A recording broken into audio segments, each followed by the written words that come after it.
আসসালামু আলাইকুম। শুরু করছি ধারাবাহিকভাবে প্রতি সপ্তাহে আপনাদের সাথে আমার প্রোগ্রাম কনকর উইথ কাইম ইসলাম সোহেল। আমাদের প্রত্যেকটা প্রোগ্রামে আপনারা জানেন আমরা কিছু স্পেশাল অতিথিদেরকে নিয়ে আসছি যাদের মাধ্যমে আমরা কাজ করাচ্ছি স্কিল ডেভেলপমেন্ট নিয়ে, যাদের মাধ্যমে আমরা জেনে নিচ্ছি কিভাবে নিজেকে বুস্ট আপ করা যায়, কিভাবে নিজের স্কিলটাকে ডেভেলপ করা যায়, কিভাবে নিজেকে তৈরি রাখা যায় এই প্যান্ডামিক সিচুয়েশনের পরবর্তীতে একেবারে পরিপূর্ণভাবে সবকিছুর জন্য তৈরি থাকতে, এবং একই সাথে কিভাবে নিজের নেগেটিভিটিকে সরিয়ে দিয়ে পজিটিভ থাকা যায় এই একটা সিচুয়েশন যেটার মাঝে আমরা সবাই বন্ধুমান এই এই সকল নিয়ে আমরা যে প্রোগ্রামটুকু করছি সেটার নাম হচ্ছে conquer with Islam Sohel. So আমরা ধারাবাহিকভাবে আজকে হচ্ছে আমাদের চতুর্থ পর্বে চলে এসেছি। এই চতুর্থ পর্বে আপনারা জানেন যে আমরা যে বিষয়টি নিয়ে আজকে কাজ করব বা কথা বলবো সেই বিষয়টি হচ্ছে আপনার ইমিউন সিস্টেমটা বাড়িয়ে নেওয়া ফুড হ্যাবিটটার মাধ্যমে, বা ফুড হ্যাবিট কি হ্যাবিট মেনটেন করে আপনি আপনার ইমিউন সিস্টেমটাকে বাড়িয়ে নেবেন, কেন ইমিউন সিস্টেমটাকে বাড়িয়ে নিন এবং কেন ইমিউন সিস্টেম এই মুহূর্তে জরুরি। আমার মনে হয় এটার ব্যাখ্যাটা আমি দিতে গিয়ে এই লাইভে সময়টুকু নষ্ট করতে চাই না, কারণ হচ্ছে আমি এই বিষয়ের এক্সপার্ট। আমার সাথে আজকে দুজন এক্সপার্ট আছেন, তারা এত বেশি এক্সপার্ট আপনারা সবাই দেখেছেন তাদের প্রোফাইল গুলো গত এক সপ্তাহ জুড়ে আমার স্ক্রিন থেকে আমার প্রোফাইল থেকে আমার কাছে এত বেশি শেয়ার হয়েছে। আমি বিশ্বাস করি যে আপনারা অলরেডি মুখস্থ হয়ে গেছেন আমাদের দুজন মাহফুজ আপু, নাম দুজনই হচ্ছেন আমাদের মাহফুজ আপু। সো দুজন আপুর কাছেই আমরা আজকে জানবো যে কি কারণে ইমিউন সিস্টেমটা আমাদের ফোকাস করতে হবে, কি কারণে আমরা ইমিউন সিস্টেমটা বাড়িয়ে নিয়ে আমাদের ফুড হ্যাবিটের মাধ্যমে বাড়িয়ে নিব এই করোনার সাথে যুদ্ধ করার জন্য। প্রত্যেকটা প্রশ্নের উত্তর আমরা অসম্ভব সুন্দরভাবে আমাদের গাইডের কাছ থেকে পেয়ে যাব। সব প্রশ্ন অনেকটি সেট করব, আপনারা অবশ্যই আমাকে প্রশ্ন করবেন আমাদের সেকশনে, লাইভে যে কমেন্ট সেকশন আছে সেখানে আবার যে কোনো ধরনের প্রশ্ন জানিয়ে দিতে চেষ্টা করব প্রত্যেকটা প্রশ্নই আমাদের লাইভে আনার জন্য। আমি আপনাদের সাথে পরিচয় করিয়ে দিয়েছি আজকের আমাদের গেস্ট। প্রথমে পরিচয় করাচ্ছি মাহফুজা নাসরিন শম্পা আপুর সাথে।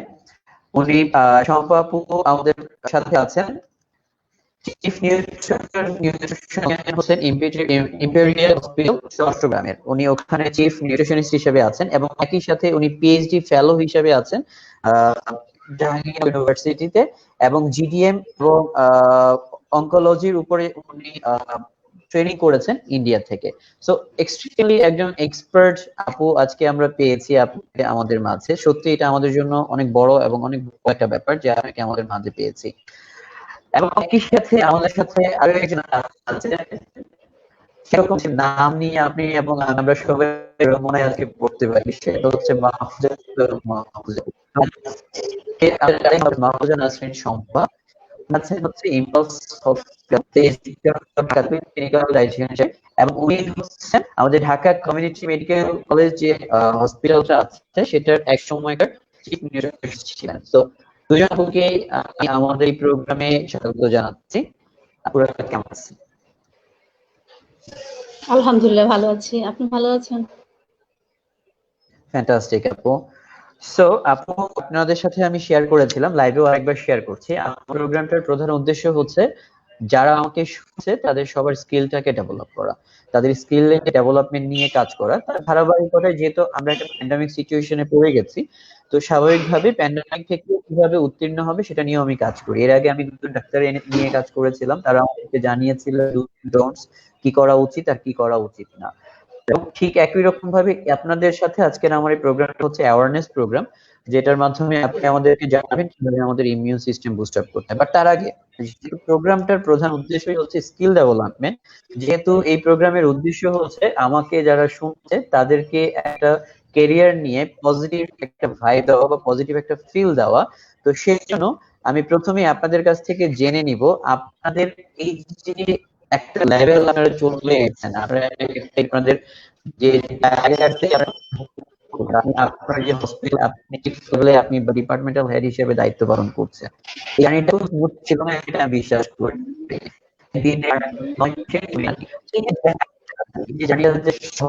সুন্দর বা স্মুথ একটা জার্নি ছিল না, সেই গল্পটা একটু শুনতে চাই অল্প করে, যাতে করে আমার ভিউয়ার্সরা জেনে নেয় যে লাইফে তাকে উপরে উঠতে হলে, একটা লেভেল মেইনটেইন করতে হলে, কিংবা এই যে আজকে আপনি এসে লাইভে একটার পর একটা আপনাদের দুজনকে দেখলে সত্যি আমি অনুপ্রাণিত হচ্ছি। আপনারা কন্টিনিউয়াস টিভি চ্যানেলে আপনারা প্রোগ্রাম করছেন, আপনারা লাইভ অনেকগুলো প্রোগ্রাম করছেন, আপনারা বিভিন্ন বড় বড় গ্রুপগুলো থেকে আপনারা লাইভ শোতে গিয়েছেন।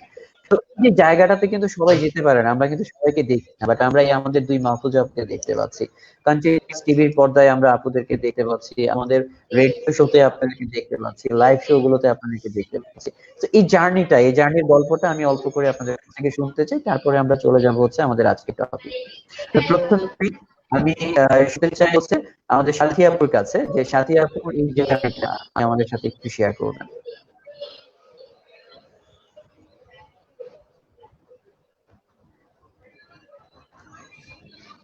সাথী আপু নেটওয়ার্কটা বলছে করছে।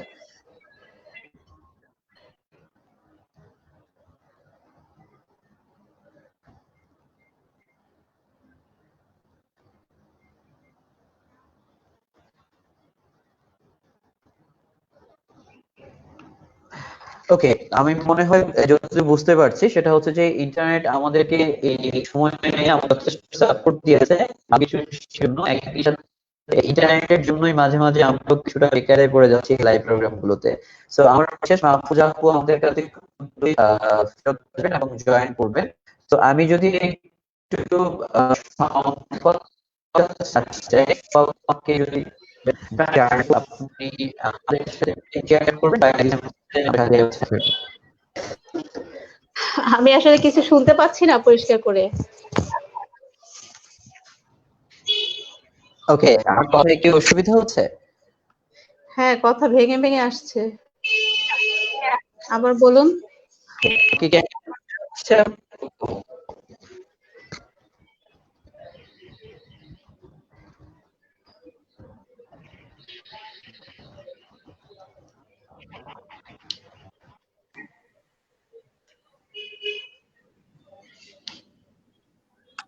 এখন কি ক্লিয়ার শোনা যাচ্ছে আপু আমাকে? হ্যাঁ, শুনতে পাচ্ছি এখন ক্লিয়ার। ওকে, ফ্যান্টাস্টিক। আমি আসলে যে টপিকটা নিয়ে কথা বলছিলাম সেটা হচ্ছে যে আপনাদের এই জার্নিটা জানতে চাচ্ছিলাম, যে আপনারা এই যে একটা লেভেলে উঠে এসেছেন, এই যে লেভেলটা মেনটেন করছেন, এই লেভেলটা তো নিশ্চয়ই একদিনের জার্নি নয়, এই স্মুথ জার্নিও ছিল না। আপনারা অনেক চড়াই উতরাই পার করেই আপনাদের এই ক্যারিয়ারটা এই লেভেলে সেট করেছেন। সো এই যে জার্নিটা, এই জার্নিটা যদি একটু আমাদের ভিউয়ার্সদের সাথে শেয়ার করতেন, যে তাদেরকে একটু মোটিভেটেড করার জন্য, ইন্সপায়ার করার জন্য, এবং ইনফ্যাক্ট আমি বলবো আপনাদের মতো করে যারা এই মুহূর্তে নিজেরা সংগ্রাম করছে ক্যারিয়ার আপনাদের লেভেলে আসার জন্য, সো তাদের উদ্দেশ্যে যদি আপনি কিছু শেয়ার করতেন, যে আপনি কিভাবে নিজেকে আপনার এই লেভেলটাতে নিয়ে এসেছেন, তাহলে যারা আমাদেরকে শুনতে পাচ্ছে তাদের এই যে মোটিভেশনটা আমি বিশ্বাস করি যে আজকের প্রোগ্রামের মাধ্যমেও পেয়ে যাবে। দুইটা জিনিস একসাথে পাবে, একটা হচ্ছে জার্নিটা স্মুথ একটা জার্নি, সেটা নিশ্চয়ই স্মুথ নয়, সেটার জন্য ক্যারিয়ারে কিছু চ্যালেঞ্জ ফেস করে উঠে আসতে হয়, এবং একই সাথে একটা ডিপার্টমেন্টের হেড হওয়া, এটা নিশ্চয়ই চারটিখানি ব্যাপার নয়। সেই জায়গাটাও আপনি কিভাবে অর্জন করেছেন, এবং আপনি এই যে লেভেলটা আপনাকে নিয়ে এসেছেন, এই লেভেলটাকে কিভাবে মেনটেন করছেন। তো যারা ফ্রেশার আছে তাদের জন্য ব্যাপারটা খুব সহজ হবে ফিল করা, যে আমিও একদিন দেখা যাচ্ছে শম্পা আপুর মতো হতে চাই, আমি একদিন সাথী আপুর মতো হতে চাই। তাহলে ওই জায়গাটায় আসতে হলে তাকে কি করতে হবে, মানে জাস্ট এই জিনিসগুলো কি আপনি যদি খুব ছোট করে আমাদেরকে জানাতেন। সাথী বলো, সাথীকে প্রশ্নটা করা হয়েছিল। ধন্যবাদ সোহেল ভাই। আর আসলে আমি সত্যি খুব অনার্ড ফিল করছি আজকের এই প্রোগ্রামে আপনাদের সাথে উপস্থিত হতে পেরে। খুব সত্য কথা বলেছেন সোহেল ভাই, যে আসলে এত ইজি ছিল না এই জার্নিটা। আমাদের সবার আগে যে চ্যালেঞ্জটা ফেস করতে হয়, আমরা দুজনেই হোম ইকোনমিক্স ব্যাকগ্রাউন্ড থেকে, আমাদেরকে শুনতে হয়, ও আচ্ছা, ফুড এন্ড নিউট্রিশন, তোমরা তো খুব ভালো রান্না বান্না পারো। This was the first challenge. Okay, আমাদেরকে প্রথম এই চ্যালেঞ্জটা উতরে আসতে হয়। তারপরে আমার চ্যালেঞ্জটা আমি আরেকটু বলবো আরেকটু বেশি ছিল, কজ আমি হোম ইকোনমিক্স এরও প্রাইভেট ইনস্টিটিউট থেকে বিলং করি। সো কেন যেন একটা এরকম থিঙ্কিং ছিল যে ও প্রাইভেটের স্টুডেন্ট আর কি পারবে, এরকম ওকে, এই চ্যালেঞ্জ গুলো উতরে আসাটা এত ইজি ছিল না। তো আল্লাহর অশেষ রহমত, আমার টিচারদের সাপোর্ট, আমার ফ্যামিলির সাপোর্ট, আমার ওয়েল উইশারদের দোয়া, সবকিছুতে আমি সবকিছু পরিপূর্ণ করে আজকে এত দূর, আমি বলবো এত দূর মানে হচ্ছে আমার জন্য আসলে অনেক দূর। আমি গুটি গুটি পায়ে হেঁটে হেঁটে এত দূর এসেছি। কারণ আমার সময়ে এখন যেরকম আপনারা এত সুন্দর সুন্দর প্রোগ্রাম করছেন, স্কিল ডেভেলপমেন্ট নিয়ে কথা বলছেন, কেরিয়ার ডেভেলপমেন্ট নিয়ে কথা বলছেন, আমার সময় কিন্তু এই জিনিসগুলো ছিল না। তো আমাকে একটা ওয়ে আউট দেয়া বা আমাকে একটা গাইডেন্স দেয়া, এটা কিন্তু আমি পাইনি সত্যিকার অর্থে। আমি যখন ফুড অ্যান্ড নিউট্রিশনে ভর্তি হই, তখন আমার কাছে অনেকগুলো পথ খোলা ছিল যে আমি কি করতে চাই। আমি এনজিও সেক্টরে যেতে চাই, নাকি আমি ক্লিনিক্যাল সাইডে থাকতে চাই, নাকি আমি ফুড ইন্ডাস্ট্রিতে যেতে চাই। তখন আমাকে অনেকগুলো সেক্টর থেকে একটা সেক্টর চুজ করতে হয়েছে। তো ওকে, আমি কেন যেন আমার ফ্যাসিনেশন কাজ করতো ক্লিনিক্যাল নিউট্রিশনের জন্য। দ্যাট মিনস আমি সবসময় চাইতাম যে আমার যারা অসুস্থ রোগী আছে বা যারা নিউট্রিশনালি ডিপ্রাইভ তাদের জন্য কিছু করতে। সেই জায়গাটা থেকে আমি বলবো যে আগে যারা স্টুডেন্ট আছে তাদেরকে তাদের গোল ফিক্স করতে হবে যে আমি কোন দিকে যেতে চাই। আমি হুমজিক্যাল ডিসিশন নিলে হবে না যে আজকে আমি যা খুশি তাই, আমি আজকে পড়ছি, পড়াশোনা করে যাচ্ছি, একটা সার্টিফিকেট ক্যারি করছি। It's not like that. আপনাকে আগে চিন্তা করতে হবে যে আপনার ভবিষ্যতে আপনি কি করতে চান। আজকে আমার মনে হয়েছে যে আমি ক্লিনিক্যাল নিউট্রিশনিস্ট হতে চাই, সেই জন্য আমি সেইভাবেই এগিয়েছি। আমি চেষ্টা করেছি আমার স্কিল ডেভেলপ করতে, আমি চেষ্টা করেছি আমার পড়াশোনার বাইরে, আমাদের সিলেবাসের বাইরে নতুন করে কি আছে জানার। ইভেন আমি আমার যারা দর্শক যারা আমাকে দেখছেন বা আমার সেক্টরের জুনিয়র যারা আমাকে দেখছে, যারা হয়তো আমার কাছ থেকে চেষ্টা করছে তাদের কেরিয়ারে কিছু টিপস পাওয়ার জন্য, তাদেরকে আমি রাইট, বলবো পড়াশোনার কোনো ব্যতিক্রম বা পড়াশোনা ছাড়া আপনার কোনো সাকসেসের কোনো কি নেই। দেয়ার ইজ নো শর্টকাট, কোনো শর্টকাট নেই। আপনাকে পড়তে হবে, আপনাকে জানতে হবে। স্টিল আমাকে অনেকেই জিজ্ঞাসা করে যে আপনি আপু আপনি কি এখনো পড়াশোনা করেন? Yes I do.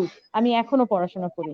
কারণ আমি এরকম আপডেটেড একটা জায়গায় কাজ করতে হয় আমাকে। প্রতিনিয়ত নতুন নতুন ডিজিজের ম্যানেজমেন্ট, ডিজিজের সাথে ড্রাগের সাথে ফুডের ইন্টারাকশন, তো আমাকে পড়তেই হয়। তো আমি আমার জুনিয়রদেরকে বলবো যে ডু রিডিং, মানে পড়াশোনাটার কোনো বিকল্প নেই। রাইট, এরপরে একটা ডিপার্টমেন্ট হ্যান্ডেল করার কথা বলছিলেন। ডেফিনেটলি ইটস ডিফিকাল্ট, কারণ আমাদের সেক্টরটা আসলে একটু ন্যারো একটা সেক্টর। আমাদের সেক্টরে এখনো পর্যন্ত ডক্টরসদের ইনফ্লুয়েন্সটা অনেক বেশি। আমরা পেশেন্টরা, ডাক্তাররা যে কথাটা বলে সেটাকে একেবারেই আমরা পেশেন্টদের কাছে দেখি যে এটা ইউনিভার্সাল ট্রুথের মতো, কোনোভাবেই চেঞ্জ করা যাবে না, কোনোভাবেই এটা বাদ দেওয়া যাবে না, এমন একটা ব্যাপার। তো প্রতিনিয়ত রাইট, কিন্তু আমাদেরকে ফাইট করতে হয় পেশেন্টদেরকে, যে মিসকনসেপশন থাকে সেগুলোর এগেইনস্টে ফাইট করতে হয়। বা অনেক ক্ষেত্রে দেখা যায়, এটা আমি কাউকে দোষ দিচ্ছি না, ডক্টরসদের এটা দোষ নয়। ডক্টরসদের ব্যাপারটা হচ্ছে আমাদের সেক্টরটা আসলে আগে এতটা ডেভেলপ ছিল না, এটা হ্যান্ডেল তাদেরকেই করতে হতো। এখন যখন আমাদের সেক্টরটা ডেভেলপ হচ্ছে, অনেকের কাছে হয়তো এই ইনফরমেশনটা নেই যে ক্লিনিক্যাল ডায়েটিশিয়ানস আর দেয়ার, যার কারণে ওনারা হয়তো ইনফ্লুয়েন্স করেন পেশেন্টদেরকে। তো তারপরেও এখন আমি বলবো অনেক চেঞ্জ এসছে, অনেক পরিবর্তন এসছে, অনেক ডাক্তাররা আমাদের সাথে কোলাবোরেটলি কাজ করছেন, আমাদেরকে রেফারাল দিচ্ছেন। ইয়েস, আমি প্রচুর রেফারাল পাচ্ছি। আর ডিপার্টমেন্ট হ্যান্ডেল করার জন্য কিছু কোয়ালিফিকেশনস ডেফিনেটলি থাকতে হবে। একটা হচ্ছে লিডারশিপ, একটা ইম্পর্টেন্ট বিষয়। লিডার হওয়া আর বস হওয়া কিন্তু এক বিষয় না, এটা আমি ফিল করি। বস হওয়াটা ইজি, বস হওয়া ভেরি ইজি। আপনি একেবারে। ডিক্টেটর, একদম ডিক্টেটর টাইপের মেন্টালিটি নিয়ে আপনি ইজিলি বস হয়ে যেতে পারবেন। But where the most important thing is you have to be a leader. মানে আপনার একটা ডিপার্টমেন্টকে গ্লো করানোর জন্য আপনাকে কিন্তু স্ট্যান্ড গুলা নিতে পারতে হবে। আপনার ডিপার্টমেন্টের জন্য, আপনার ডিপার্টমেন্টকে এগিয়ে নেওয়ার জন্য আপনার কি দরকার, আপনার কি ম্যাটেরিয়ালস দরকার, আপনার কি ফ্যাসিলিটিস দরকার, এগুলো কিন্তু আপনাকে বের করে নিয়ে আসতে হবে। এটা আপনাকে কেউ একদম, ইটস নট লাইক দ্যাট যেটা আপনাকে কেকের মতো সাজিয়ে প্লেটে করে দিয়ে দিল আপনি জাস্ট খাবেন, এটা কিন্তু তাই নয়। একটা ডিপার্টমেন্ট হ্যান্ডেল করতে গেলে একেবারে। আপনাকে কিছু ক্ষেত্রে হয়তো একটু আহ শক্তভাবে কথা বলতে হবে, কোনো ক্ষেত্রে হয়তো একটু নরম হয়ে কথা বলতে হবে। এই টেকনিকস গুলো আসলে ইম্পর্টেন্ট, আমি এটা ফিল করি। থ্যাংক ইউ আপু। আসলে আজকে আমরা এই দেখা যাচ্ছে যে কাজ করছি হচ্ছে ইমিউন সিস্টেম বুস্ট আপ করা নিয়ে, বাট আমরা আসলে আপনার কাছ থেকে লিডারশিপের অনেকগুলো ব্যাপারও একসাথে পেয়ে গেছি। সো আই উড সে যে থ্যাংক ইউ ভেরি মাচ। আমরা এক প্রোগ্রামে আসলে দুটো জিনিস পেয়ে যাচ্ছি আপনাদের কাছ থেকে। সো আমি যদি এই মুহূর্তে শম্পা আপুর কাছে আসতে চাই, যে শম্পা আপু তার এই জার্নিটা যদি আমাদের সাথে শেয়ার করেন। ধন্যবাদ। আসলে আমারও সাথীর মতো বলতে হবে, আমি যখন শুরু করি পড়াটা, তখন ডায়েটিশিয়ান কি, নিউট্রিশনিস্ট কি, এগুলা শব্দগুলোর সাথে কেউ পরিচিতই ছিল না। হুম কেউ যে নিউট্রিশন কনসালটেন্ট হবে এগুলো ভাবাই যেত না। আমি ভর্তি হয়েছিলাম আসলে ভালো একটা সাবজেক্ট, আমার বাসা থেকে বলেছিল যে এটা ভালো সাবজেক্ট, বাইরে এর অনেক দাম আছে, পড়ো। আর আমারও ভালো লাগতো আসলে নিউট্রিশনটা নিয়ে পড়তে, ভালো লেগেছিল। তো তারপর পড়ার পরও কিন্তু আমি যখন পাশ করে ফেলি তখনও তেমন কোনো সুযোগ ছিল না। আমরা বিভিন্ন প্রজেক্ট ছিল, ঢাকা ইউনিভার্সিটির বিভিন্ন প্রজেক্টে আমরা কাজ করেছিলাম। সেখানে নিউট্রিশন উপরে যে প্রজেক্ট গুলা ছিল সেগুলোতে আমি কাজ করেছি অনেকগুলোতে। তো তখনও শুরু হয়নি। তারপরে কিন্তু আরো পরে শুধু বারডেমে শুধু ডায়েটিশিয়ান কে জিনিসটা হয়তো বা চিনতো তখন। তারপর ধীরে ধীরে যখন শুরু হলো তখন আমি একটা বারডেমে 6 মাসের একটা ট্রেনিং ও করলাম। তারপর আমি নেক্সটে ওই ইয়েতে ঢুকলাম, কমিউনিটিতে ঢুকলাম, তারপরে আমি পাসে ঢুকলাম আর কি। তো সাথী যেটা বলেছে আসলে সবটা সত্যি। পেশেন্টরা ওই ডক্টরদের কথাটা যেভাবে এত বিশ্বাস করে, যেটা আসলে পুষ্টিবিদ হিসেবে এখনো আসলে তাদের মনে সেই জায়গাটা হয়তো আমরা পৌঁছাতে পারিনি, হয়তো ইনশাল্লাহ পারবো। যেমন ফল খেতে বলবে যে না ফল খাওয়া যাবে না, ডক্টররা মানা করে দিয়েছে কিডনি পেশেন্টদের, মানা করে দিয়েছে, খাবে না, মনে হয় যে একদম কোরআন শরীফে লেখা বাণী, ওরা খাবে না। তো আসলে তো না সেটা, তো ওদেরকে অনেক ভাবে বোঝাতে হয় আর কি। তো এই ব্যাপারটা এখনো আমাদের আছে। তবে বিশ্বাস করে, কাউন্সিলিং যখন করি আমাদের কথা ওরা বেশ এখনো মনোযোগ দিয়ে শুনে, সেভাবে চলে, অনেক অনেক প্রশংসা করে যে না আপনার ডায়েট ফলো করে অনেক ভালো আছি, সুস্থ আছি। এটাই আসলে আমাদের পাওয়া। একটু তো একটা একটা পজিশনে পৌঁছতে গেলে কিছু তো কষ্ট করতেই হয়, কিছু মানতেই হয়, তবে পিছিয়ে পড়া যাবে না। হ্যাঁ, সবসময় সামনের দিকে এগিয়ে যেতে হবে, এটাই। সেটাই আপু। তো তার মানে আমি যদি বলি যে আমাদের যারা শুনছেন এই মুহূর্তে সবার উদ্দেশ্যে একটা কথাই, সেটা হচ্ছে যে কোনোভাবেই আপনাকে হার মানা যাবে না, থেমে যাওয়া যাবে না, এবং আমি পারবো না, আমাকে দিয়ে হবে না, এটা ভাবার কিছু নেই। ইনফ্যাক্ট আপনি যে জিনিসটার জন্য আপনার স্কিলটাকে ডেভেলপ করেছেন, আজকে হয়তো এটা ডিমান্ড নেই, কিন্তু আগামী দিনে যে এই ডিমান্ডটুকু কোন জায়গায় থাকবে সেটা কিন্তু আপনি জানেন না। সো আগামী দিনের ডিমান্ডটাকে, এই কার্ভটাকে ছোট না, এটাকে একদম উপরের দিকে নিয়ে যাওয়ার জন্য আপনাকেই কাজ করতে হবে। আপনার চারপাশে আপনার মতো করে যারা আছে তাদের সবাইকে নিয়ে কাজ করতে হবে। সো আপনাদের জন্য তাহলে এই মুহূর্তে লার্নিং হচ্ছে যে আপনারা ডেফিনেটলি হতাশ হওয়া যাবে না। আপুদেরকে দেখছেন, আপুদের এই যে সাকসেসটাকে শুনছেন, জার্নিটা কিন্তু ওনারাও বলেছেন খুব স্মুথ ছিল না। আসলে কারো জার্নি কখনো স্মুথ হয় না। আমরা সবার স্মুথ অবস্থাটাকে দেখি, কিন্তু পিছনের যে তাকে এত চড়াই উতরাই পার হয়ে আসতে হয় সেটা আসলে আমরা খুব কমই দেখে থাকি। তো ওই জায়গাটাকে আপনাকে ফিল করতে হবে। আপনাকে এটা ভাবার কিছু নেই যে আপনি বুঝি আপনার কিছু নেই বা আপনি শেষ হয়ে গেছেন, এরকম কিছু নেই। যাই হোক, আজকের যে টপিক আমরা সেটা নিয়ে কথা বলি। আমরা অনেক বিষয় নিয়ে, আমাদের স্কিল ডেভেলপমেন্ট নিয়ে হয়তো আমরা পরবর্তী সেশন গুলোতেই কথা বলবো। আজকে আমরা বলছিলাম যে ফুড হ্যাবিট, এই ফুড হ্যাবিটটার মাধ্যমে আপনার ইমিউন সিস্টেম বাড়ানো। তো আমি এখন যে বিষয়টার প্রতি কনসার্ন, যে ইমিউন সিস্টেমটাকে আমাকে কেন বাড়াতে হবে, ফুড হ্যাবিট ওকে ডান, আমি তো প্রতিদিন খাবার খাচ্ছি, আমার যা প্রয়োজন ততটুকু হয়তো খাচ্ছি, বা তার চেয়ে বেশি খাচ্ছি কিংবা কম খাচ্ছি, কিন্তু আমার ইমিউন সিস্টেমটা আসলে কেন জরুরি, বা ইমিউন সিস্টেমটার প্রতি কেন ফোকাসড হতে হবে, কেন এটাকে আমাকে বাড়াতে হবে। তো আমি যদি এই জিনিসটা একটু প্রশ্ন করি, আমার দুজন গেস্টের কাছেই আমি প্রশ্ন করছি, আপনারা যদি একটু শেয়ার করতেন যে আসলে এই ইমিউনিটি বাড়ানোর উপায়টা কি, এবং কেন আমার ইমিউনিটি আসলে বাড়ানো উচিত। ধন্যবাদ সোহেল ভাই। এখন কেন, আমার প্রশ্ন হচ্ছে আজকে কেন আমরা ইমিউন সিস্টেম নিয়ে কথা বলছি, why today? It should be more and more earlier. এটা অনেক আগে বলা উচিত ছিল আমাদের। আজকে করোনা নামের একটা ছোট্ট অণুজীব, ছোট্ট একটা ভাইরাস, সে সারা পৃথিবী প্যান্ডেমিক ছড়িয়ে দিয়েছে। তখন আমরা এসেছি নিউট্রিশনের কাছে, তখন আমরা এসেছি ইমিউন সিস্টেম ডেভেলপ করার ব্যাপারটাতে কথা বলতে। কিন্তু এই যে ইমিউন সিস্টেম ডেভেলপ করা বা এই যে আপনার রোগ প্রতিরোধ ক্ষমতা বাড়ানো, এটা কিন্তু আজকে একদিনের প্রশ্ন নয় বা একদিনের কথা নয়। শুধু যে করোনা বা কোভিড-19 এর বিরুদ্ধে আমি একটা ডিফেন্স তৈরি করব, ব্যাপারটা সেখানেই শুরু সেখানেই শেষ নয়। এটা শুরু কিন্তু জন্ম থেকে। একটা মা যখন ডিসাইড করে যে আমি এখন আমার ফ্যামিলি এক্সপান্ড করতে চাই, I want to be pregnant, তখন থেকে আসলে আসে তার সন্তান এবং তার ইমিউন সিস্টেম ডেভেলপমেন্ট এবং তার সন্তান এবং তার নিজের পুষ্টিগত অবস্থা বা নিউট্রিশনাল স্ট্যাটাস ডেভেলপমেন্ট। তাহলে এটা কত রাইট। ইম্পর্টেন্ট। জন্মের শুরু থেকে, জন্মের মানে ভূমিষ্ঠ হওয়ার আগে থেকেই আপনাকে এই ব্যাপারটায় গুরুত্ব দিতে হবে। আজকে আমরা এখানে বসে আজকে প্যান্ডেমিকের 97th ডে, মানে 97তম দিনে, আমাদের বাংলাদেশে করোনা সংক্রমণের 97তম দিনে আজকে যেখানে মানে 30-এর উপরে 40-এর উপরে মৃত্যু সংখ্যা, তখন এসে আমরা আজকে বলছি যে ভাই আমি কি খাবো কি খাবো কি খাবো, কি খেলে বাঁচবো, কারণ আজকে আমার কাছে মেডিসিন নাই, আমার কাছে ভ্যাকসিন নাই। এতদিন পর্যন্ত আমরা ড্যাম কেয়ার ভাবে চলেছি, কারণ যে ডিজিজ গুলো আমাদের ছিল সবগুলোরই আমাদের কাছে মেডিসিন আছে অথবা ভ্যাকসিন আছে, সো দ্যাট আমরা যা খুশি তাই খেতে পারি। এই টেন্ডেন্সি কিন্তু আমাদের মধ্যে ছিল।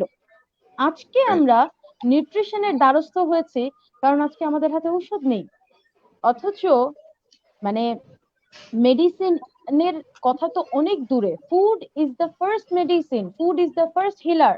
খাবারটাই আপনার প্রথম ঔষধ, খাবারটাই আপনার প্রথম মানে হিলার আপনাকে সুস্থ রাখার জন্য। Food is the complementary one. মানে এই জিনিসটাকে আমরা সবসময় কেন যেন রসনার একটা ব্যাপার, রসনা তৃপ্তির ব্যাপার, অথবা রিক্রিয়েশন, অথবা হচ্ছে কি অতিথি পরায়ণতা, এই জায়গাটাতে নিয়ে গেছি, যেটা ছিল আমাদের সবচেয়ে বড় ভুল। আমাদেরকে খাবারটাকে রাখা উচিত ছিল, আপনি দেখবেন যে মৌলিক অধিকারের মধ্যে খাদ্য কিন্তু সবার আগে। সবার তাহলে আগে, একেবারেই সবার আগে। এখানে মানে মৌলিক অধিকার যদিও খাদ্য সবার আগে, কিন্তু আমি বলবো খাদ্য নয়, নিরাপদ খাদ্য এবং পুষ্টিকর খাদ্য। যখনই আপনি খাদ্যের কথা ভাববেন তখনই আপনাকে পুষ্টির কথা ভাবতেই হবে, কারণ আমি যা খাবো তাই আমার জন্য ভালো হবে, এই কনসেপ্ট থেকে এখন আমরা বেরিয়ে এসেছি। এখন আমরা মাল্টিভিটামিনের কথা বলছি, ম্যাক্রোনিউট্রিয়েন্টের কথা বলছি, মাইক্রোনিউট্রিয়েন্টের কথা বলছি। কারণ কি? কারণ আমার হাতে we don't have any medicine, we don't have any vaccine. So এই যে রাইট। ইমিউন সিস্টেম বা আপনার রোগ প্রতিরোধ ক্ষমতা, রোগ প্রতিরোধ ক্ষমতার সবচেয়ে গুরুত্বপূর্ণ দিকগুলো আজকে আমরা চিন্তা করছি বা এগুলো নিয়ে আজকে কথা বলছি। আমার যারা আমাকে শুনছেন বা যারা আমাকে দেখছেন তাদের কাছে আমার এটাই রিকোয়েস্ট যে এই প্যান্ডেমিক সিচুয়েশন শেষ হয়ে যাওয়ার পরে কাইন্ডলি আপনারা এই ব্যাপারটা ভুলে যাবেন না যে খাদ্য আপনার basic needs, but nutritious food is the most important element to live. তো অ্যাবসলিউটলি ইমিউন আপু, সিস্টেম ডেভেলপ অ্যাবসলিউটলি। করার জন্য আমাদের কিছু কিছু ব্যাপার আছে যেগুলোকে খুব বেশি ইমফ্যাসিস দিতে হয়। আমরা ইমিউন সিস্টেমের সাথে একেবারে খুব ইম্পর্টেন্ট ফ্যাক্টর হচ্ছে হোয়াইট ব্লাড সেল। মানে আমাদের শরীরে রক্তের 3টা উপাদান আছে, 3টা কণিকা আছে, 3টা কণিকার মধ্যে যেটা শ্বেত রক্ত কণিকা বা হোয়াইট ব্লাড সেল, এরাই হচ্ছে আসলে আমাদের শরীরে ডিফেন্স তৈরি করে বা রোগ প্রতিরোধ ক্ষমতা বাড়ায়, বা কোনো যদি ফরেন বডি আপনার বডিতে ঢোকে, মানে সেটা হতে পারে আপনার ব্যাকটেরিয়া, ভাইরাস, এনিথিং, এদের সাথে যুদ্ধ করে এরাই আপনাকে সুস্থ রাখে। তো এই ডাব্লিউবিসি গুলোকে তাদের কাজে সহযোগিতা করার জন্য কিছু কিছু নিউট্রিয়েন্ট খুব ইম্পর্টেন্ট ভূমিকা পালন করে। সেই নিউট্রিয়েন্ট গুলোই কিন্তু আসলে ইমিউনো বুস্টার বলি আমরা, বা ইমিউন সিস্টেম ডেভেলপ করার জন্য ইম্পর্টেন্ট ফ্যাক্টর। সেগুলো নিয়ে সামনে আমরা যত এই প্রোগ্রামে এগোবো ততই আলাপ করব, আর আশা করছি আমাদের সাথেই থাকবেন। শিওর, জি। আপনার মনে হয় সাথী আপু আসলে অনেক গুছিয়ে অনেক কিছুই বলে ফেলেছেন। এটা আসলেই আমাদের জন্য অনেক খারাপ লাগার ব্যাপার যে আমরা কেন আজকে এতদিন পরে এসে ইমিউনিটি নিয়ে কথা বলছি। সো এটা সত্যি আরো আগেই উচিত ছিল, এবং সেটা যেটা আপু বললেন যে আমাদের জন্মের পর বা জন্ম শুরু হওয়া বা জন্ম সৃষ্টির প্রথম দিন থেকেই সেটা আমাদের ভাবা উচিত যে আমাদের ইমিউনিটি নিয়ে। যেটা হচ্ছে আমাদের দেশে আমরা সবচেয়ে বেশি, আমার মনে হয় সবচেয়ে বেশি আমরা যেটাকে অস্বীকার করে আমাদের জীবনটাকে আমরা পার করছি। আমরা দেখেছি ছোটবেলায় যখন একটা বাচ্চা হয়, বাচ্চাকে আমরা শাল দুধ খাওয়াবে কি খাওয়াবে না, মায়ের দুধ খাওয়াবে নাকি হচ্ছে দেখা যাচ্ছে কোটার দুধ খাওয়াবে, মানে পাউডার দুধ খাওয়াবে, কত কিছু নিয়ে আমাদের মাঝে ডিবেট আমরা সেই ছোটবেলা থেকেই করছি। আর আজকে যখন আমি হচ্ছে অসহায় হতাশ হয়ে গেছি, তখন আমি খুঁজে বেড়াচ্ছি আমার ইমিউনিটি আমি কিভাবে বাড়াবো তা নিয়ে। তো আমি যদি এই জায়গায় সাথী আপুকে বলতে চাই যে সাথী আপু, আমরা যেহেতু ইমিউনিটি বাড়ানোর প্রয়োজনীয়তার জায়গাতেই আসলে চলে এসেছি, তাহলে আপনি যেটা আমাদেরকে দেখালেন যে যে এখন আপনার কাছে কি মনে হয় যে এই বয়সে, আমি হয়তো ধরে নিলাম যে আমার বয়স আমরা পার করে ফেলেছি 30-35 বা 40, যারা পার করে ফেলেছি, তাদের কি কোনো সুযোগ নেই যে ইমিউনিটিটাকে এখন কি কোনোভাবে বুস্ট আপ করার সুযোগ আছে কিনা, আমাকে একেবারেই কোনো সুযোগ নেই, নাকি আমরা ছোটবেলা থেকে ভুল করার কারণে এই ভুলটার মাসুল এখনো গুনতে হবে? না, সুযোগ নেই বললে ভুল হবে, অবশ্যই সুযোগ আছে, কিন্তু একটা জিনিস মনে রাখবেন, বেস। আপনি একটা বিল্ডিং তৈরি করছেন, আপনার বিল্ডিং এর বেসটা কেমন সেটা খুব ইম্পর্টেন্ট। আপনি ধরেন রাইট। আপনি পাইলিংটা যদি খুব ভালো করে করেন, তাহলে কিন্তু আপনি দীর্ঘমেয়াদী একটা টেনশন ফ্রি থাকবেন যে আপনার এই বিল্ডিংটা হয়তো বড় ধরনের দুর্ঘটনা এড়িয়ে চলতে পারবে। ব্যাপারটা সো ঠিক ট্রু। সেরকম। নিউট্রিশনটা একটা বেসিক এলিমেন্ট বা বেসিক কম্পোনেন্ট। আপনার যদি মায়ের গর্ভ থেকে একটা বাচ্চার নিউট্রিয়েন্ট গুলো আমরা প্রপারলি দিতে পারি, তাহলে তার ইমিউন সিস্টেম যতটা ডেভেলপ থাকবে। এখন আমরা আমাদের জীবনে 30, 35, 40, 50 বছর শেষ করে এসে যদি বলি যে এখন আমি সেই একই স্ট্রেংথ, একই স্ট্যামিনা নিয়ে চলতে পারবো, এটা কিন্তু মানে একেবারে অযৌক্তিক হবে। ডেফিনেটলি আমি কিছুটা ট্রু। পারবো, আমার পার্সেন্টেজটা একটু কম হবে, বাট ছোটবেলা থেকে যদি আমি শুরু করতাম, তাহলে হয়তো কি হতো জানেন, আজকে এই করোনার সাথে আমাদেরকে এত বেশি ভয়ঙ্কর যুদ্ধে লিপ্তই হতে হতো না। আমাদের ইমিউন ট্রু। সিস্টেম যদি আগে থেকেই এরকম ডেভেলপ থাকতো, অনেকেই কিন্তু আছেন যারা অ্যাসিমটোমেটিক বলছি আমরা, মানে হচ্ছে কোনো সিমটম নেই, তারা ইনফেক্টেড হচ্ছেন, হয়ে আবার ইমিউনও হয়ে যাচ্ছেন। তারা কিভাবে পারছেন? ডেফিনেটলি তাদের ভেতরে সেই স্ট্যামিনা, সেই স্ট্রেংথটা আছে। তাহলে আর যারা পারছে না, তারা কেন পারছে না? তাদের বিভিন্ন ফ্যাক্টর আছে, কারো এজ ফ্যাক্টর, কারো কোমরবিডিটি ফ্যাক্টর, কারো হয়তো ওবিসিটি আছে, কারো হয়তো ফুড হ্যাবিটটা একটা ফ্যাক্টর। এই জিনিসগুলো কিন্তু ইম্পর্টেন্ট। তো আমি পারবো না ব্যাপারটা ঠিক তা নয়, পারবো, কিন্তু আমাকে এটাই মাথায় রাখতে হবে যে আপনি বিল্ডিং তৈরির আগে আপনার বেসটা বেশি স্ট্রং করেন। বিল্ডিং তৈরি হয়ে যাওয়ার পরে যদি আপনি চারপাশ দিয়ে 5টা 6টা খুঁটি দিতে থাকেন, সেই খুঁটির জোর কিন্তু বেশি দিন টিকবে না। True, absolutely true. বাট তারপরেও যেহেতু আমাদের হাতে একটা হোপ আছে, আমি আশা করছি যে আজকের মাধ্যমে আমরা জানবো যে কিভাবে এখনো অ্যাটলিস্ট আমরা অবহেলা না করে আমরা আমাদের ইমিউনিটিকে বাড়াতে পারি। সো আমি যদি শম্পা আপুর কাছে প্রশ্ন করতে চাই যে শম্পা আপু যদি আমাদেরকে একটু অ্যাড করেন যে আসলে প্যান্ডেমিকের এই সময়টায় আমরা বলছি যে আমাদের ইমিউনিটি বাড়ানো উচিত, সেটা হচ্ছে আমরা কি কি কি ধরনের ফুড হ্যাবিট আসলে মেনটেন করা উচিত, বা তার আগে যদি আমি আরেকটু বলি সেটা হচ্ছে যে আসলে এই ফুড হ্যাবিট মেনটেন করার জন্য সেটা কি আসলে খুব এক্সপেন্সিভ, নাকি আসলে খুব বেশি আহ, দেখা যাচ্ছে যে আমার হয়তো আমি সেই ইনকামের বা লো ইনকাম সোর্সের একজন মানুষ, আমার দ্বারা কি আসলে সম্ভব কিনা যে এই ফুড হ্যাবিটটাকে মেনটেন করা, আমি যদি জানতে চাই আপনার কাছে আপু। সুন্দর প্রশ্ন। আসলে প্রথম থেকেই আমাদের আসলে ইমিউনিটি বুস্ট আপ করার কথা চিন্তা করা উচিত ছিল, যদি এখন এই সময়ে আমরা চিন্তা করছি। তো তারপরেও আমি যদি আসলে খাবারটা বলে যাই আর কি, সকাল থেকে যদি আমি একটা রুটিন বলি, সেটা মনে হয় ভালো হবে। এবং যারা আহ কম আয়যুক্ত পরিবারের যারা থাকে তারা কিভাবে খাবে সেটাও বলে দিচ্ছি সেই সাথে। যেমন আমি যদি সকালে ঘুম থেকে উঠে একটু আদা, একটু হলুদ, একটু লেবুর রস দিয়ে একটা পানীয় তৈরি করে খাই, এটা কিন্তু সবাই পারবে না। আদা, রসুন, হলুদ, এটা কিন্তু সবার ঘরে ঘরে আছে। তো এই পানীয়টা কিন্তু খুব আপনার ইমিউন বুস্ট আপ করবে। এটা অ্যান্টিঅক্সিডেন্ট জাতীয় একটা পানীয় হবে আপনার। অথবা এটা যদি না হয়, আপনার ঘরে সবার ঘরে রসুন আছে, রসুন কার ঘরে নাই না? তো রসুন যদি আপনি একটুখানি চিবিয়ে বা একটু থেতলে তার সাথে একটু 1 গ্লাস পানি খেয়ে নেন সকালে ঘুম থেকে উঠে, এটা কিন্তু আপনার একদম ডাইজেস্টিভ সিস্টেমটাকে খুব ক্লিন করে দিবে, সব টক্সিক আপনার শরীর থেকে বের করে দিবে। এছাড়া সবচেয়ে কমন যেটা জিনিস সবাই জানে, কুসুম গরম পানি, লেবু আর মধু, এটাও আপনি খেতে পারেন সকালে। এখন এটা সবসময়ের জন্যই, আমি এখনকার সময়টাই বলি। এখন এটা আপনি সকালবেলা খালি পেটে এটা খেতে পারেন। তারপর আমরা নাস্তার বেলায় আসি। নাস্তা যদি হয়, এখন নাস্তা কিন্তু আটা রুটি খাওয়াটা সবচেয়ে ভালো। লাল আটা রুটি যদি হয় সেটা আরো ভালো। এখন যদি বলেন দামি খাবার, তা দামি খাবার কি কেউ খাবে পরোটা, কিন্তু সেটা কিন্তু স্বাস্থ্যকর খাবার না।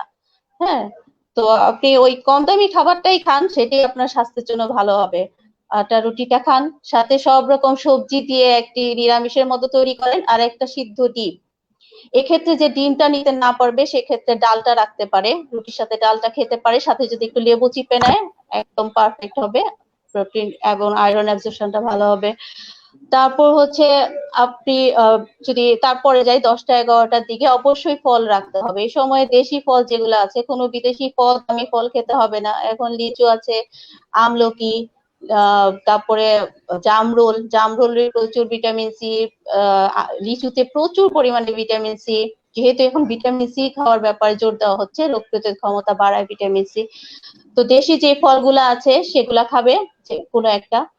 আর তারপর আসছে দুপুরে খাবার। দুপুরে খাবারেও কিন্তু আপনি যদি কম মূল্যের খাবারটা খান, সেটাই কিন্তু আপনার জন্য স্বাস্থ্যের জন্য ভালো। আপনি যদি লাল চালটা খান, সেটা কিন্তু আপনার স্বাস্থ্যের জন্য ভালো। হ্যাঁ, আপনি যদি চিকন চাল, দামি চাল কিনে খান, সেটা কিন্তু আপনার স্বাস্থ্যের জন্য ভালো না।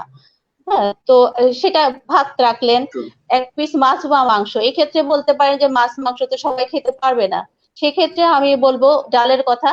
ডালটা যদি 2-3 রকমের ডাল মিশাতে পারে সেটা অনেক ভালো।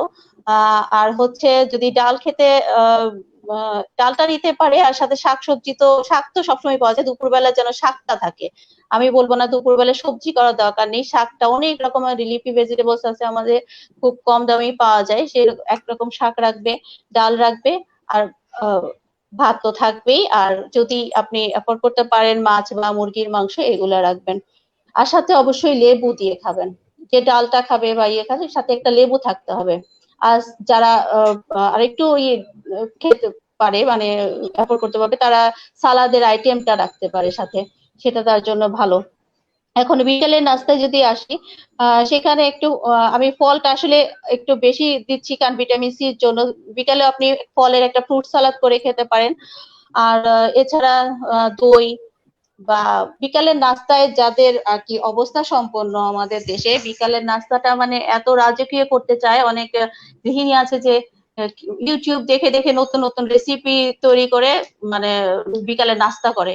কিন্তু এই ক্ষেত্রে যদি উনি একটু সিলেক্টিভ হয় কোন নাস্তাগুলো স্বাস্থ্যের জন্য ভালো, সেটা কিন্তু মানে একদিক দিয়ে কিন্তু পয়সাটাও বেঁচে যাবে, স্বাস্থ্যের জন্য ভালো হবে।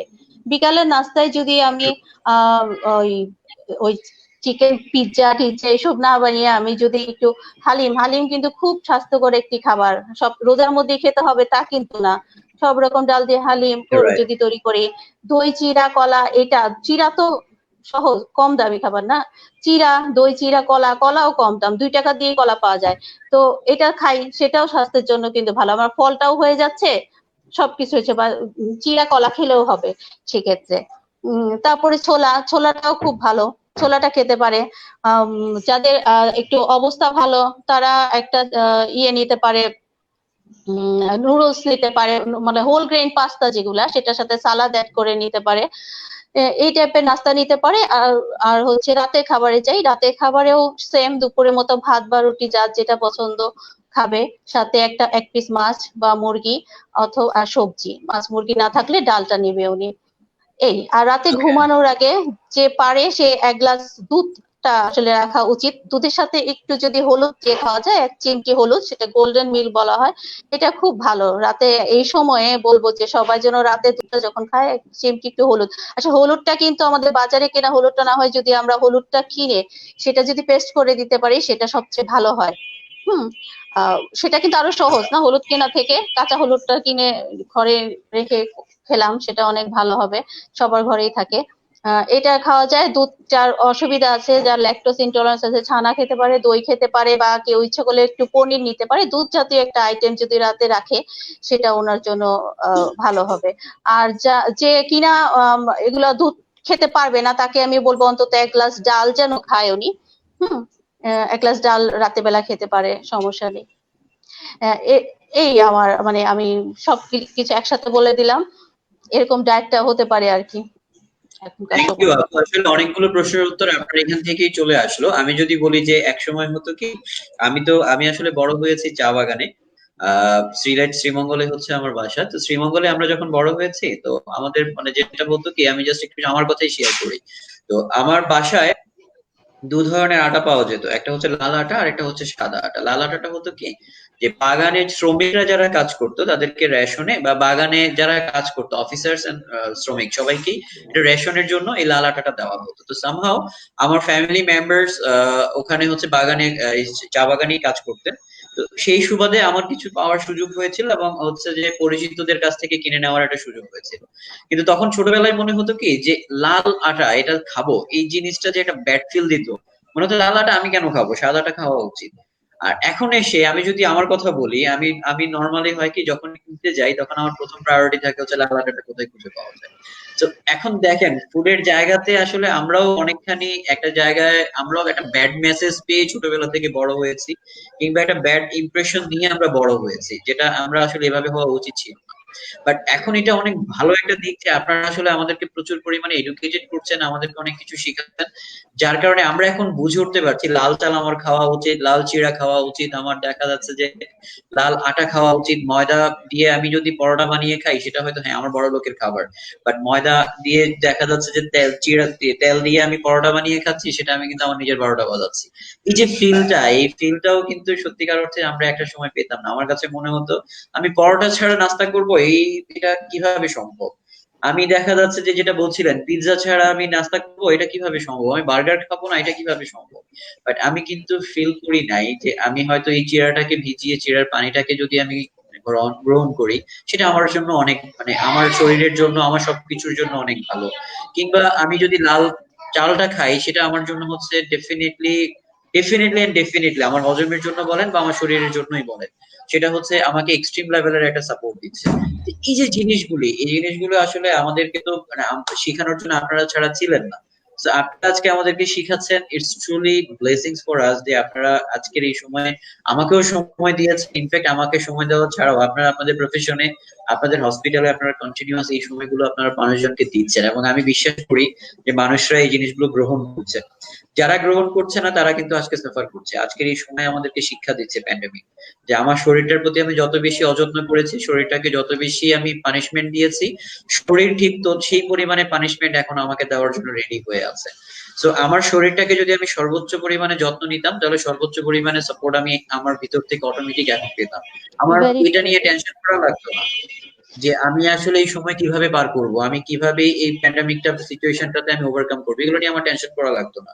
বিকজ অফ আপু, আমি গত পরশু দিনে বা 3 দিন আগের একটা রিপোর্ট আমি যেটা দেখেছি বাংলাদেশের জন্য, সেটা হচ্ছে 70% মানে ইয়াং জেনারেশন হচ্ছে কি যে এই কোভিডে আক্রান্ত হচ্ছে। আর রাইট। 68% 51+ এইজে যারা আছেন তারা হচ্ছে এই কারণে মারা যাচ্ছে। 8%, ক্যান ইউ ইমাজিন যে এই বয়সের লোকজন যারা, ওই যে আমরা যারা ইয়াং এজে নিজের মানে অযত্ন করে আসছি, বয়সটা বাড়ার সাথে সাথে শরীরটাও শেষ হয়ে গেছে, আমরা আসলে এই সামান্য একটা ভাইরাসকেও আমরা মানে কোনোভাবে সামলে উঠতে পারছি না। এটা সত্যিকার অর্থে অনেক বড় একটা ব্যাপার আমাদের জন্য চিন্তা করার এই সময়। লেট হলেও আমি সাথী আপুর সাথে হয়তো বলবো যে ঠিক আছে লেট, বাট একেবারে কিন্তু আমরা লেট না, এখনো আমার হাতে সময় আছে। না, আমার উই হ্যাভ আমার জন্য টাইম, আজকে রিয়েলি উই হ্যাভ টাইম। আমরা এখনো শেষ রাইট, না, আমাদের মানে হাতে আমাদের এখনো সময় সময় আছে। আছে। হুম। আচ্ছা আপু, এবং কিছু কিছু আমি মিথ একটু ছড়াই, জি জি আপু। যে আমি একটু শম্পা আপুর সাথে অ্যাড করতে চাই, যেটা হচ্ছে আপনি বলছিলেন যে আহ, সস্তা বা যারা একটু নিম্ন আয়ের আছেন তারা কি করবেন। এই যে আমাদের কাছে কেন যেন একটা বিষয় আপনাকেও যদি আমি বলি যে সোহেল ভাই, ভিটামিন সি বললে আপনার চোখে কি ভাসে সবার আগে আমাকে একটু বলেন। লেবু। আচ্ছা, কিন্তু এমন হয়তো অনেক ফ্যামিলি আছে লেবুও কিনতে পারবে না, তারা কি করবে? কেন ওকে। আমাদের চোখে ভিটামিন সি বললে জামরুল আসে না? কেন আমাদের চোখে ভিটামিন সি বললে সজনে পাতা আসে না বা সজনে আসে না? কারণ রাইট হচ্ছে আমাদের ভেতরে ট্র্যাডিশনালি একটা জিনিস ঢুকিয়ে দেওয়া হয়েছে যে দামি খাবার মানেই হচ্ছে পুষ্টিকর খাবার, which is a wrong concept, completely a wrong concept. এই যে দেখেন, আমি যে জিনিসটার কথা বলছিলাম, জামরুল, জামরুল এমন একটা ফল আমাদের দেশে আশেপাশে গাছে হয়ে থাকে, কিন্তু মানুষ ওটা খায় না। জামরুলে কিন্তু লেবুর চেয়ে বেশি পরিমাণ ভিটামিন সি আছে। তারপরে যদি আমি সজনে পাতার কথা বলছিলাম, সজনে পাতাটাও কিন্তু আপনি শাক হিসেবে অথবা সজনে পাতার চাটনি করে আপনি খেতে পারেন। এটা কিন্তু রাইট। একটা কমলা লেবুর চেয়েও বেশি আপনাকে ভিটামিন সি দিবে। শুধু তাই ওয়াও। নয়, সজনে পাতা কিন্তু ভিটামিন সি ছাড়াও ক্যালসিয়াম এবং প্রোটিনের গুড সোর্স, এটা আমরা জানিই না। এরকম রাইট ছোট ছোট বিষয়ে খুব ইম্পর্টেন্ট। আমরা এখন মানে আমি নিজে এই এজেন্ডাটা নিয়েছি আসলে, যে আমি দামি খাবারের বিরুদ্ধে এবং কম দামি খাবারের পক্ষে একটা মানে স্ট্যান্ড শুরু করেছি। আমি আমার পেশেন্টদেরকে সবসময় এই ব্যাপারে অ্যাওয়্যার করি এবং আমি যেখানে থ্যাংক ইউ আমাকে আপু, কেউ থ্যাংক ইউ ডাকে। Very much. কারণ মোস্ট অফ দ্য টাইম হয় কি, আমি যেটা দেখেছি বা আমার চারপাশ থেকে আমি যেটা দেখছি, যে আপনাদের কাছে না মানে যারা যাওয়ার কথা চিন্তা করে তারা সবার আগে ভাবে বুঝি যে আমাকে এক গাদা খাবারের লিস্ট ধরিয়ে দিবে, দামি দামি খাবার খেতে রাইট। হবে, এটা ফ্রুটস খেতে হবে, আমাকে ডিম খেতে হুম। হবে, দুধ খেতে হবে, মাছ মাংস খেতে হবে, মানে আমি এত টাকা কোথায় পাবো, ওই চিন্তা করে না সে আপনাদের কাছে যাওয়ার কথা মানে চিন্তা মানুষ মাথা থেকে ফেলে দেয়। তো আমার মনে হয় আজকে যারা আপনারা শুনছেন আমাদেরকে এবং এই লাইভটাকে যারা পরবর্তীতেও শুনবেন, তাদের কাছে এই রিকোয়েস্টটুকু থাকবে, যেটা মাথায় নেওয়ার কিছু নেই যে খাবার দামি মানেই যে আসলে খুব বেশি সেটা নিউট্রিশনাল ভ্যালু অনেক বেশি থাকবে, সেটাতে অনেক বেশি আপনার শরীরের জন্য প্রয়োজনীয় উপাদানগুলো থাকবে, ব্যাপারটা এরকম নয়। আপনার রাস্তার পাশে হয়তো কচু গাছেও সেটা খুঁজে পাবেন, আপনি হয়তো আপনার বাড়ির ডেফিনেটলি। পাশে সজনে গাছটাতেও সেটা খুঁজে পাবেন, আপনি হয়তো দেখা যাচ্ছে যে আপনার বাগানের ফেলে দেওয়া লেবু থেকেও সেটা খুঁজে পাবেন। So the thing is, right. আপনারা আসলে এটা নিয়ে একেবারেই অরিড হওয়ার কিছু নেই। আপুদের কাছে এবং যারা অন্যান্য যারা আছেন যাওয়ার কথা চিন্তা করছেন বা করবেন, তাদেরকে আমি আবারও বলবো ভয় পাওয়ার কিছু নেই। আপুরা এই যে অলরেডি বলে দিয়েছেন, রিচ ফুডের বিরুদ্ধে ওনারা অলরেডি মানে স্লোগান হিসেবে এটাকে নিয়েছেন। আপনাকে কোনো কিছু এমন দিবে না যেটা আপনি কিনতে অসমর্থবান হন, এবং আমি বিশ্বাস করি কোনো ডাক্তারই আসলে কাউকে এভাবে এমন কিছু দেয় না যেটা হচ্ছে রোগীর সামর্থ্যের বাইরে। সো এটা আপনাদের জন্য, এটা হচ্ছে ইনফরমেশন, আপনারা সবাই এটা মাথায় নিয়ে নেবেন, এটা আপনাদের কাছে রিকোয়েস্ট থাকবে। জি আপু, তো আমি যদি এবার একটু বলতে চাই যে এই করোনার সময় প্রচুর পরিমাণে মিথ চারপাশে ঘুরে বেড়াচ্ছে। কেউ বলছে হচ্ছে vitamin C, vitamin D, vitamin E, A B C মানে খেতে হবে, তারপরে মশলা খেতে হবে, দেখা যাচ্ছে হলুদ খেতে হবে, কেউ বলছে হচ্ছে যে রাতের বেলা গাছের পাশে গিয়ে পানি ঢালতে হবে, মানে কত কি যে ঘুরে বেড়াচ্ছে চারপাশে আপু। আমি জাস্ট, আপনারাও জানি, বিশ্বাস করি যে আপনাদের কাছে এগুলো আসে, এবং আপনাদের কাছে যারা শুনছেন তাদের কাছে এগুলো যায় মেসেঞ্জারে, হোয়াটসঅ্যাপে, ইমোতে। আমার বোধ হয় এই ধরনের গুজবগুলো ছড়াতে এক্সট্রিম লেভেলের মজা। তো আমি যাই হোক, এই গুজবগুলোকে আজকে আমি চাই রিভিল করতে আপনাদের মধ্যে মাধ্যমে। জাস্ট আমাকে যদি একটু সত্যিকার অর্থে জাস্ট এই ইনফরমেশনটা সবাইকে জানান যে আপু আসলে কোন ভিটামিনটার পিছনে আমরা এই মুহূর্তে ফোকাস করা উচিত, এবং কোন জিনিসগুলোর প্রতি আমাকে ফোকাসড হওয়া উচিত এবং কেন হওয়া উচিত। রাইট। আমরা এত পরিমাণে নেগেটিভ, এত পরিমাণে মানে একেবারেই অযৌক্তিক বিষয়, প্রশ্ন আমাদের কাছে আসছে। আমি একটা মজার এক্সপিরিয়েন্স শেয়ার করতে চাই। আমার কাছে একটা লাইভ প্রোগ্রামে, টেলিভিশন, ন্যাশনাল টেলিভিশন একটা লাইভ প্রোগ্রামে একজন দর্শক জানতে চেয়েছিলেন ডিম ডিম হচ্ছে ফ্রিজের পাল্লায় রাখবে নাকি ফ্রিজের ভিতরে রাখবে, ফ্রিজের ওহ পাল্লায় রাখলে গড। কি করোনা সংক্রমণ বেশি হবে নাকি ভেতরে রাখলে কম হবে। So it was a completely funny question. ডিমের সংরক্ষণটা ইম্পর্টেন্ট, টেম্পারেচারটা important. It is not important যে আপনি ডিমটাকে দরজায় রাখছেন না ভেতরে রাখছেন। সেরকমই ওই যে বলছিলেন গাছের গোড়ায় পানি ঢালতে হবে, এগুলো খুব ভয়ঙ্কর আকার ধারণ করছে। এগুলোকে আপনার একদমই মাথা থেকে ঝেড়ে ফেলতে হবে। 2 নাম্বার বিষয়, আপনি আপডেটেড থাকবেন, আপনি ইনফরমেশন গ্যাদার করবেন, বাট আপনাকে ইনফরমেশনের ভ্যালিডিটিটা চিন্তা করতে হবে যে আপনি যে ইনফরমেশনটা নিচ্ছেন সেটা কোত্থেকে আসছে বা কার কাছ থেকে আসছে। এটা কি কোনো এক্সপার্ট দিয়েছে, বা যে দিয়েছে তার তার এই বিষয়ে কথা বলার যোগ্যতা কতটুকু, এই ব্যাপারটা অবশ্যই দর্শক প্লিজ আপনারা একটু খেয়াল করবেন। এরপরে আসি প্রশ্নে, মানে ভিটামিন, কোন কোন ভিটামিনকে বা কোন কোন নিউট্রিয়েন্টকে আমরা গুরুত্ব দিব। এখানে ইমিউন সিস্টেমের সাথে দুটো বিষয় অঙ্গাঙ্গি ভাবে জড়িত। একটা হচ্ছে আপনার বডিতে যারা কাজ করছে সেই কাজের সহায়ক কারা, এবং মূল যোদ্ধা কারা। মূল যোদ্ধা হচ্ছে আমি আগেই বলেছি নিউট্রিয়েন্ট গুলো, দ্যাট মিনস হচ্ছে vitamin, minerals and the protein সবচেয়ে ইম্পর্টেন্ট। এখন যারা ডাব্লিউবিসি যে মানে হোয়াইট ব্লাড সেল, এরা কিন্তু এদের মূল উপাদান হচ্ছে প্রোটিন। তো আপনার বডিতে প্রোটিনের ইম্পর্টেন্স অনেক বেশি এই কারণে। এরপরে আসি হচ্ছে ডাব্লিউবিসির সার্কুলেশন, আপনার সারা শরীরে ডাব্লিউবিসিটা সুন্দরভাবে ছড়িয়ে পড়তে পারবে কার সহায়তায়, ভিটামিন সি এর সহায়তায়। তাহলে আসছি ভিটামিন সি এর ইম্পর্টেন্স এখানে আছে।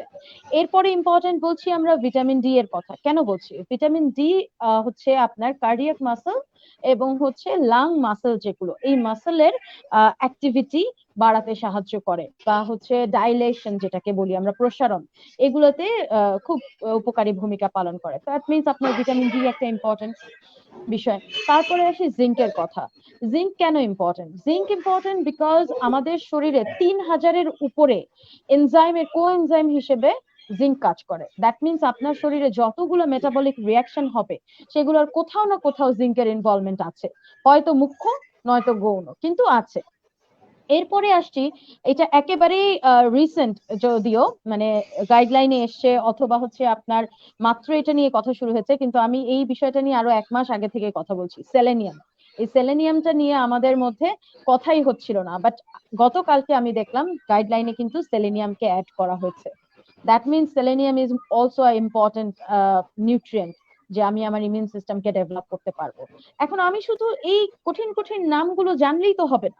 আমি জানছি ভিটামিন সি, আমি জানছি ভিটামিন ডি, দ্যাট মিনস আমাকে জানতে হবে আসলে এগুলোর সোর্স কি, ইজি সোর্স। ইজি সোর্স যদি আমি না জানি, আমি ভিটামিনের নাম 100 বার মুখস্থ করলেও আমার লাভ হবে না। ভিটামিন সি এর সোর্স এখন আমাদের সবাই ঘরে ঘরে জানে, কিন্তু প্রশ্ন থেকে যায় কয়জন সেই জিনিসগুলো এফোর্ড করতে পারবে। এফোর্ডেবিলিটি যদি আমরা চিন্তা করি, বাংলাদেশ কিন্তু এখনো পর্যন্ত মধ্যম আয়ের দেশ নামে হয়েছে, খসড়ায় হয়েছে, কাগজে পত্র এখনো আসেনি। তার মানে আমরা এখনো নিম্ন আয়ের দেশ, আমাদের দেশে অধিকাংশ মানুষ স্বল্প আয়ের। তো তাদের কথা যদি আমি চিন্তা করি, তাহলে ভিটামিন সি যদি আপনারা সরাসরি খাবার থেকে নিতে না পারেন, আমি যদি এখন একজন রিক্সা চালকের কথা চিন্তা করি, যার পরিবারে 6 থেকে 10 জন সদস্য, তার পক্ষে কি সম্ভব প্রত্যেকের জন্য একটা করে লেবু এফোর্ড করা? তার পক্ষে কি সম্ভব প্রত্যেকের জন্য একটা করে মালটা বা কমলা এফোর্ড করা? পসিবল না। তাহলে আপনারা যেটা করতে পারেন সেটা হচ্ছে, অ্যাসকর্বিক অ্যাসিড ট্যাবলেট আকারে পাওয়া যায়, 500 মিলিগ্রামের করে এক একটা ট্যাবলেট থাকে, যেটা আমরা ছোটবেলায় খুব খেতাম। মানে এটা একটা চকলেট চকলেট টাইপের ফিলিং, আমরা ছোটবেলায় খুব খেয়ে অভ্যস্ত ছিলাম। এটা কিন্তু আপনারা এফোর্ড করতে পারেন, কারণ একটা ভিটামিন সি ট্যাবলেটের দাম 2 থেকে 3 টাকার মধ্যে। তাহলে আমরা প্রতিদিন যদি 500 মিলিগ্রামের 4টা ট্যাবলেট, রেকমেন্ডেশন অনুযায়ী 1 গ্রামের কথা বলা হয়েছে। এখানে আমি আরেকটু জোর দিয়ে বলতে চাই, যে কোনো ভিটামিন আপনি প্রয়োজনের তুলনায় যদি বেশি গ্রহণ করেন, সেটা ওয়াটার সলিবল হোক আর ফ্যাট সলিবল হোক, সেটা কিন্তু আপনার বডিতে টক্সিসিটি তৈরি করবে। তার মানে আপনাকে অবশ্যই এই রেকমেন্ডেশন গুলো ফুলফিল করতে হবে, কিন্তু নট মোর দ্যান দ্যাট। আমাদের এখানে এখন একটা ধারণা হয়েছে কি, ভিটামিন সি এর কথা বলা হচ্ছে তো ইচ্ছে মতো ভিটামিন সি খাচ্ছে, অথচ 1 গ্রামের বেশি ভিটামিন সি যদি আপনি গ্রহণ করেন, তাহলে কিন্তু অনেকের ক্ষেত্রে গাট মোটিলিটিটা ডিফারেন্ট হয়ে যায়, লুজ মোশন হয়, ডায়রিয়া হয়। এটা কিন্তু আরো রিস্কি। এই অবস্থায় যখন আপনি লুজ মোশন শুরু হবে, খুব বেশি আপনি ডিহাইড্রেটেড হয়ে যাবেন, আপনাকে যেতে হবে কোথায়? ডাক্তারের কাছে, যেটা এখনকার সিচুয়েশনে, এই প্যান্ডেমিক সিচুয়েশনে সবচেয়ে বেশি ঝুঁকির জায়গা, রিস্ক জোন। মানে হসপিটাল বা ডাক্তারের চেম্বার কিন্তু আসলে করোনা সংক্রমণের একটা বড় ঝুঁকির জায়গা। সো আপনারা সুস্থ থাকতে গিয়ে অসুস্থ হবেন না, এটা আমার রিকোয়েস্ট। আমি ভিটামিন সি এর কথা বললাম, ভিটামিন ডি এর কথা বলি। অনেকের ধারণা ভিটামিন ডি মানে হচ্ছে আমরা দামি দামি খাবার খাবো, সামুদ্রিক মাছ খাবো। সেটা নট নেসেসারি। আপনি কিন্তু বাদাম খেতে পারেন, আমাদের দেশি বাদাম, যেগুলো চীনা বাদাম বলি। চীনা বাদাম কিন্তু আমরা, বাদাম বললেই কেন যেন আমাদের মাথায় কাজু পিস্তা এই জিনিসটা আসে, চীনা বাদামের কথা আসেই না, মটরশুটির কথা আসে না, বিনস এর কথা আসে না, ছোলার কথা আসে না। ছোলাও কিন্তু আপনি স্প্রাউটেড করে খেতে পারেন। স্প্রাউটেড মানে হচ্ছে আমি যদি ভিজিয়ে রাখি অঙ্কুরোদ্গম হবে, মানে যে ছোলার একটা বীজ তৈরি হবে, সেটা যদি আপনি খান, প্রচুর পরিমাণে জিঙ্ক এবং ভিটামিন ডি আপনি ওখান থেকে পাবেন। ইভেন ওখান থেকে আপনি ভিটামিন ইও পেয়ে যাবেন, যেটা একটা স্ট্রং অ্যান্টি অক্সিডেন্ট হিসেবে কাজ করবে। তো এই ছোট ছোট বিষয়গুলো আমাদের মাথায় রাখতে হবে, নিজেদেরকে সুস্থ রাখতে হলে এই জিনিসগুলো জানতে হবে।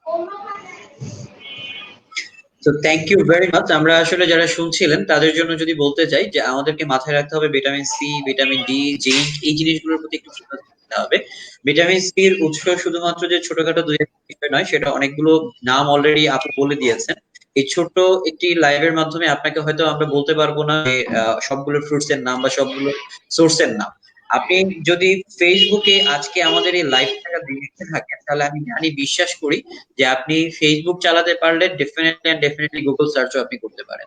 রিকোয়েস্ট থাকবে গুগলে গিয়ে আপনি সার্চ করে নেবেন যে এর সোর্সটা কোথায়, ফুড সোর্স গুলো জেনে নেবেন। আপনি আপনার সামর্থ্য অনুসারে তখন দেখে নেবেন যে কোথায় কোথায় আপনি ভিটামিন সি খুঁজে পাচ্ছেন, ভিটামিন ডি খুঁজে পাচ্ছেন, ভিটামিন জিঙ্ক খুঁজে পাচ্ছেন। এবং আবার বলছি যে আপনাকে আজকে বলা হচ্ছে মানে এই না যে আপনি গিয়ে একদম মজা করে করে প্রতিদিন সিবিট পকেটে মুড়ে নিয়ে ঘুরে বেড়াবেন আর হচ্ছে মুড করে করে সিবিট খাবেন। বিকজ অফ সিবিট তো সবাই খুব মজা পায়, ইনফ্যাক্ট আমাকে বললে আমিও খুব মজা পাই। আপনি এখন এর মানে এই না যে খুব মজা পাচ্ছি মানেই যে আমি মুড করে সিবিট খাবো। লিমিট যেহেতু আমাকে বেঁধে দেওয়া আছে, একদিনে আমি সর্বোচ্চ 2টো খেতে পারবো, তার মানে আমাকে বুঝতে হবে যে এটা আমি আসলে কতটুকু খাবো। তাহলে আপনি আপনার লিমিটটুকু বুঝে কিন্তু আপনার যে যেটাই হোক না কেন, সেটা আপনার কাছে মনে হচ্ছে যে আপনি ভিটামিন নিচ্ছেন, কিন্তু আপনার ভিটামিনটুকু হয়তো আপনার জন্য ভিটামিন না হয়েও ধরা দিতে পারে, যেটা আপু আপনাকে একটু আগেই বলে দিয়েছেন। সো আপনাকে মাথায় নিতে হবে যে লিমিটেড যেন নেওয়া হয়। এখন আজকে আপনি শুনেছেন লেবু খেলে আপনার ভিটামিন সি বাড়ে, এবং কালকে বাংলাদেশ থেকে লেবু একদম গায়েব করে দিলেন। ব্যাপারটা যেন এরকম না হয় যে আপনার বাসায় সব লেবু এনে আপনি একেবারে জমিয়ে নিয়ে নিবেন। কিংবা আপনি জানেন যে সজনে পাতা থেকে হচ্ছে আপনার যে সোর্সটা ভিটামিন সি সেটা পাওয়া যায়, আপনি সব সবনে গাছ মানে সজনে গাছ কেটে নিয়ে চলে আসলেন আপনার বাসায়। ব্যাপারটা যেন ওরকম না হয়। আমরা বাঙালিরা আবার এই জায়গাতে একটু সচেতন হওয়া উচিত। আমরা যখনই যেটাতে হুজুগে ঝাঁপিয়ে পড়ি, সেটাতে হচ্ছে আমরা এক্সট্রিম লেভেলে ঝাঁপিয়ে পড়ি। মাস্ক যখন প্রয়োজন হলো, বাংলাদেশে সব মাস্ক গায়েব হয়ে গেল। স্যানিটাইজার যখন দরকার হলো, বাংলাদেশ থেকে স্যানিটাইজার গায়েব হয়ে গেল। মানুষ যখন স্যাভলন ফিল করলো, যে স্যাভলন প্রথম দিকে যখন জানতো না যে স্যাভলন হচ্ছে অ্যান্টিব্যাকটেরিয়াল ভাইরাস নয়, তখন স্যাভলন গায়েব হয়ে গেল। এখন আবার যখন দেখা যাচ্ছে যে আস্তে আস্তে সবকিছু অ্যাভেলেবল হচ্ছে, কোম্পানিগুলোর কাছে অনেক বেশি ধন্যবাদ যে তারা আমাদের এই সময়েও আসলে আমাদেরকে যথেষ্ট সাপোর্ট দিচ্ছেন এই জিনিসগুলোর জন্য। বাট আমরা যারা এই কাজগুলো করছি, মজুদদার হয়ে যাচ্ছি, আমরা কিন্তু অন্যকে মজুদদার বলে গালি দিচ্ছি। আমিও কিন্তু সেই মজুদদারি হয়ে যাচ্ছি যদি আমি সবকিছু এনে আমার বাসায় আটকে রাখি। তাহলে মাথায় রাখবেন আমি কি সেই মজুদদার হচ্ছি কিনা। আপনি মজুদদার হবেন আপনার শরীরের ভিতর আপনার যতটুকু প্রয়োজন, যতটুকু ভিটামিন মজুদ করে সেটার মজুদদার হন, এবং সেটা করে আপনি ইমিউন সিস্টেমকে বুস্ট আপ করুন। নো প্রবলেম, আমরা সেটা নিয়ে আপনাকে বারবার উৎসাহিত করছি। কিন্তু বাসায় জমিয়ে রেখে মজুদদার হওয়ার জন্য আপনাকে কোনোভাবেই আমরা উৎসাহিত করছি না, এটা মনে রাখবেন। সো আপু, আরেকটা বিষয় সেটা হচ্ছে আমরা তো আসলে বড়দেরকে নিয়ে প্রচুর কথা বলে ফেললাম। এখন আমাদের যারা শুনছেন তাদের তো বাচ্চা কাচ্চারা আছে, তো ওনাদের একটু মন খারাপ হতেই পারে। ইনফ্যাক্ট আমি যদি আমার বাসায় আমার বাবুরা আছে, আমি যদি জেনে নিতে চাই যে আমাদের এই সময় হয়তো আমরা বড়রা অনেক কিছু মেনটেন করলাম বা খাবার খেলাম, বাচ্চাদের জন্য আসলে কি করা উচিত, বা বাচ্চাদের ইমিউন সিস্টেমটাকে বুস্ট আপ করার জন্য যদি সাজেশন দিতেন আপনারা। বাচ্চাদের জন্য বলতে গেলে সেমই আসলে। বাচ্চারা এখন কোন বাচ্চা এখন বাচ্চাদের ক্ষেত্রে যদি বলি, স্কুল গোয়িং বাচ্চাদের যদি বলি আমরা, যেমন সকালে ও কি খাবে, রুটি যদি খায় রুটি খাবে সবজি দিয়ে, সাথে অবশ্যই একটা ডিম যেন থাকে, সেটা অবশ্যই খেয়াল করতে হবে। এখন কেউ যদি চায় যে কর্নফ্লেক্স দুধ খাবে, সেটাও খেতে পারে, কিন্তু ডিম যেন ও পায়, সেটার দিকে অবশ্যই খেয়াল রাখতে হবে। তারপর আপনাকে বাচ্চাকে একটা ফল খাওয়াতে হবে, যে ফলটা পছন্দ করে সেটাই খাক না, সমস্যা নেই, তবে সব ফল খাওয়ানোর ব্যাপারেই গুরুত্ব দিতে হবে। তবে ব্লেন্ডার করে জুস করে না খাওয়ানোর চেয়ে আস্ত ফলটা খাওয়ানোটা বেটার আর কি। আর ভাতের ক্ষেত্রে যদি বলি আমি, যে ভাত মাছ মাংস যদি সবজি খায় বেটার, আর সাথে লেবু দিতে হবে, এটা সবসময় বলি আমি। আর যদি এটা পছন্দ না হয়, ওকে একটু মাঝে মাঝে খিচুড়ি করে দিতে পারে। এটা কিন্তু সবার জন্য এই সময় যদি আমরা অন্তত যারা আর কি স্বল্প আয়ের, ওরা যদি একটু ডাল চাল মিলিয়ে খিচুড়ি করে খায়, এটা কিন্তু ওদের জন্য অনেক ভালো, অনেক। হ্যাঁ, সাথে একটু লেবু যদি থাকে, ডাল চাল মিলিয়ে বাচ্চাদের কিন্তু এটা করে দেওয়া যায়, সপ্তাহে 2-3 দিন খিচুড়িটা দেওয়া যেতে পারে। সেটা আর ভাত মাছ তো একটু বললেন, তবে ওই প্রতিদিন ফ্রাইড রাইস পোলাও টোলাও এই জাতীয় খাবার গুলা যেন না দেওয়া হয়। তবে আমি মনে করি যে সপ্তাহে একদিন যদি আমরা একটুখানি অন্যরকম খাবার খাই, বা বাচ্চাদেরকে যদি সপ্তাহে একদিন, যে তুমি সব দিন খাবা না, সব দিন এগুলা খাও, সপ্তাহে একদিন তোমার জন্য স্পেশাল খাবার থাকবে, তাহলে কিন্তু বাচ্চাদের মন খারাপ হবে না। ওরা কিন্তু খুশি থাকবে যে না, আমরা এই দিন ফ্রাইডেতে বা এই দিন আমরা একটু ভালো খাবার খাবো। সেটাও একটু মানে হেলদি প্রসেসে তৈরি করতে পারলে ভালো আর কি। তো মানে বাসায় তৈরি করলে যে সেটা আবার একদম হেলদি হবে তা না। আপনি যদি ফ্রাইড চিকেন করেন, সেটাও কিন্তু আনহেলদি। হ্যাঁ, তো এটা আমরা সপ্তাহে একদিন রাখতে পারি। আবার বিকালের নাস্তায় যদি বলি, যে বিকালের নাস্তা ওকে যদি দুধ জাতীয় কোনো কিছু দেওয়া যায়, সেটা ভালো। আসলে একটা স্কুল গোয়িং বাচ্চা যদি আমি বলি, সেই ক্ষেত্রে ওকে আসলে 2 থেকে 3 গ্লাস দুধ বা দুধ জাতীয় খাবার যদি দেওয়া হয়, সেটা ওর জন্য মানে ভালো, কি ওর জন্য প্রয়োজন এটা। বিকালে দই জাতীয় কোনো কিছু রাখতে পারে, পনির পছন্দ করলে পনির দিয়ে ব্রেড দিয়ে একটা কিছু করে দিতে পারে। আর দুধ পছন্দ করলে দুধই দিবে, ছানা পছন্দ করলে ছানা দিতে পারে। এই জাতীয় বিকালের নাস্তাগুলো যদি করে, সেটা তার জন্য ভালো। আর এছাড়া মাঝে মাঝে একটু হোল গ্রেন পাস্তা দিয়ে, একটা ডিম দিয়ে, সালাদ দিয়ে একটা নুডলস তৈরি করে দিতে পারে। সেটা মাঝে মাঝে। রাতের খাবারও ভাতটা যেটা খায় নর্মাল, আমরা যে খাবার সেটা খাবার, রাতে খাবারের পরে মানে ঘুমানোর আগে 1 গ্লাস দুধ যেন ওকে দেওয়া হয়।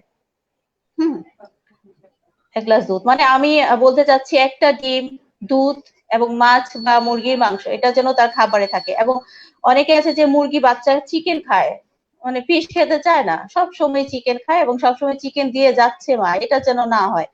একবেলা চিকেন হলে আরেক বেলা যেন মাছ হয়। এটা খেয়াল রাখতে হবে। রেগুলার চিকেন দেওয়া রাইট। যাবে না, আর মাছ খাওয়ার ব্যাপারে উৎসাহ দিতে হবে। তোমাকে বলতে হবে তুমি যদি মাছ না খাও তাহলে তোমাকে চিকেন দেওয়া হবে না, তখন কিন্তু সে খাবে চিকেনের লোভে না।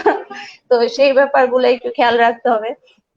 এটাই আর কি, মানে আমি বলবো জাস্ট দুধ যেন ওর খাবারে অবশ্যই থাকে, একটা ডিম যেন অবশ্যই থাকে, মাছ বা মাংস এটা যেন থাকে, মাছ মাংস দিতে না পারলে একটু খিচুড়ি করে যেন সপ্তাহে 2-3 দিন দেওয়া হয়, এটা যেন খেয়াল করে আর কি। এই আর পানিটা এটা খেতে যদি হবে আমি কিন্তু আসলে, বাচ্চারা কিন্তু জি, পানি খায় না, পানিটার ব্যাপারে একটু খেয়াল রাখতে হবে। ট্রু। তো আমি আরেকটা যদি এখানে ব্যাপার একটু আমি জানতে একটু চাই অ্যাড আপু, করতে সেটা চাই। হচ্ছে আমি একটু জাস্ট ঢুকবো, সাথী আপু আপনার হ্যাঁ, কাছেও আসছি। হ্যাঁ, হ্যাঁ। সেটা হচ্ছে যে যেটা বলছিলেন আপনারা যে মাছ মাংস ডিম এটা কন্টিনিউ করার জন্য হয়তো একদিন না হোক দুদিন গ্যাপ দিয়ে হলেও আমরা যদি কন্টিনিউ করি, কিন্তু আমার প্রশ্নটা হচ্ছে আমরা চারপাশে যে পরিমাণ হাইব্রিড মাছ পাচ্ছি, যে পরিমাণ ব্রয়লার মুরগি পাচ্ছি, যে পরিমাণ ব্রয়লার ডিম পাচ্ছি, ইনফ্যাক্ট আমরা যদি গরুর মাংস বলি বা সেটা যদি মাটন বলি বা আমরা যাই বলি না কেন, কোনোটাই আসলে পিওর হচ্ছে না। প্রত্যেকটাই কিন্তু আমার দেখা যাচ্ছে যে প্রচুর পরিমাণে ওদেরকেও দেখা যাচ্ছে ভিটামিন বলুন আর হচ্ছে ঔষধ বলুন আর যাই বলুন সেটা দিয়ে তৈরি করে আমাদের কাছে পাঠাচ্ছে। এবং ওই যে আবারও বলছিলাম যে আমরা ইথিক্যালি আসলে কতটুকু ব্যবসায়ী দিক থেকে আমরা কতটুকু ইথিক্যালি মেনটেন করে চলি, সেই জায়গাতে আমার একটু প্রশ্ন তো রয়েই গেছে এবং আমার মনে হয় আমাদের দর্শকদেরও রয়ে গেছে। সো আপনাদের কাছে আমি আবারও প্রশ্নটাই যদি আবার এটাই করতে চাই, আপনারা যেহেতু আমাকে সাজেশন দিচ্ছেন এটা খাওয়ার জন্য, বাট আমি বাজারে গিয়ে এর বাইরে হয়তো ভালো কিছু খুঁজে পাচ্ছি না, এ বেলায় আপনি আমাকে আসলে কি সাজেশন দিবেন যে আমি কি আসলে এই যে এই মাছ মাংস গুলোকে খাবো, কন্টিনিউ করব, নাকি হচ্ছে আমি বেটার হচ্ছে শাকসবজির দিকেই ফোকাসড হওয়া, বেটার হচ্ছে অন্য কিছুর থেকে আমাকে রিসোর্স হিসেবে খুঁজে নেওয়া, কোনটার দিকে আমার যাওয়া উচিত? একটা খুবই সুন্দর সময় উপযোগী প্রশ্ন। এবং এই আপনার সেশনে আসার আগে আমি বাফনার একটা সেশনে ছিলাম যেখানে ফুড সেফটি নিয়ে কথা হচ্ছিল। আপনি কিন্তু সেই ফুড সেফটির জায়গাটাতেই চলে এসেছেন। আমরা যারা ক্লিনিক্যাল নিউট্রিশনিস্ট আছি বা নিউট্রিশনিস্ট আছি, আমরা বারে বারে পুষ্টিকর খাবারের কথা বলছি, মাছ মাংস মুরগি, তারপরে সাথে হচ্ছে গিয়ে ফল সবজি খাওয়ার কথা বলছি। কিন্তু প্রশ্ন ওটাই চলে আসছে যে এটাতে তো কেমিক্যাল, এটাতে তো অ্যান্টিবায়োটিক, এটাতে হচ্ছে এটা আছে ফরমালিন, কি করব? আমাদেরকে আগে জানতে হবে True. আসলে আপনি যে খাবারগুলোর কথা বলছেন, যে কেমিক্যালস গুলোর কথা বলছেন, সেগুলো আদতে আপনার খাবারে কতটুকু আছে, কতটুকু আপনার কাছে পৌঁছাচ্ছে, কতটুকু আপনার বডির জন্য পারমিটেড। এক নাম্বার কথা, সবার আগে আমার যারা রোগী আছে এসে বলে, ম্যাডাম আমার খাবারে কিভাবে আমি ফল আর সবজি খাবো, ওর মধ্যে তো ফরমালিন। আমি আজকে আমার দর্শকদেরকে আমার এই প্রোগ্রামটার মাধ্যমে একটা মেসেজ দিতে চাই। ফল সবজিতে ফরমালিন যদিও বা মেশানো হচ্ছে, ফল সবজিতে যে ফরমালিনটা মেশানো হয় সেটা আসলে আপনার জন্য ক্ষতিকর নয়। কারণ ফরমালিন হচ্ছে একটা উদ্বায়ী পদার্থ। দ্যাট মিনস হচ্ছে এটা মানে উড়ে যায়, এটা থাকে না। এক নাম্বার কথা হচ্ছে এটা। ফল আর সবজি যদি আপনি ভালো করে সল্ট ওয়াটারে বা ভিনেগার ওয়াটারে ধুয়ে নেন, তাহলে কিন্তু এটা আপনার জন্য সেফ হয়ে যাচ্ছে। দ্বিতীয় বিষয় যেটা রাইট। আপনার জন্য ক্ষতিকর, কোনটা ক্ষতিকর হচ্ছে মাছ মাংসে যদি, দ্যাট মিনস হচ্ছে প্রোটিন জাতীয় খাবার, যেগুলো প্রোটিনের মধ্যে যদি কেউ ফরমালিন দেয়, সেটা আপনার জন্য ক্ষতিকর। কারণ প্রোটিনের সাথে ফর্মালডিহাইডটা রিঅ্যাক্ট করে একটা কার্সিনোজেন তৈরি করে, যেটা আপনার বডির জন্য ক্ষতিকর। তাহলে আপনাকে মাথায় রাখতে হবে ফল সবজি খাওয়ার ব্যাপারে কোনো নিষেধাজ্ঞা নেই।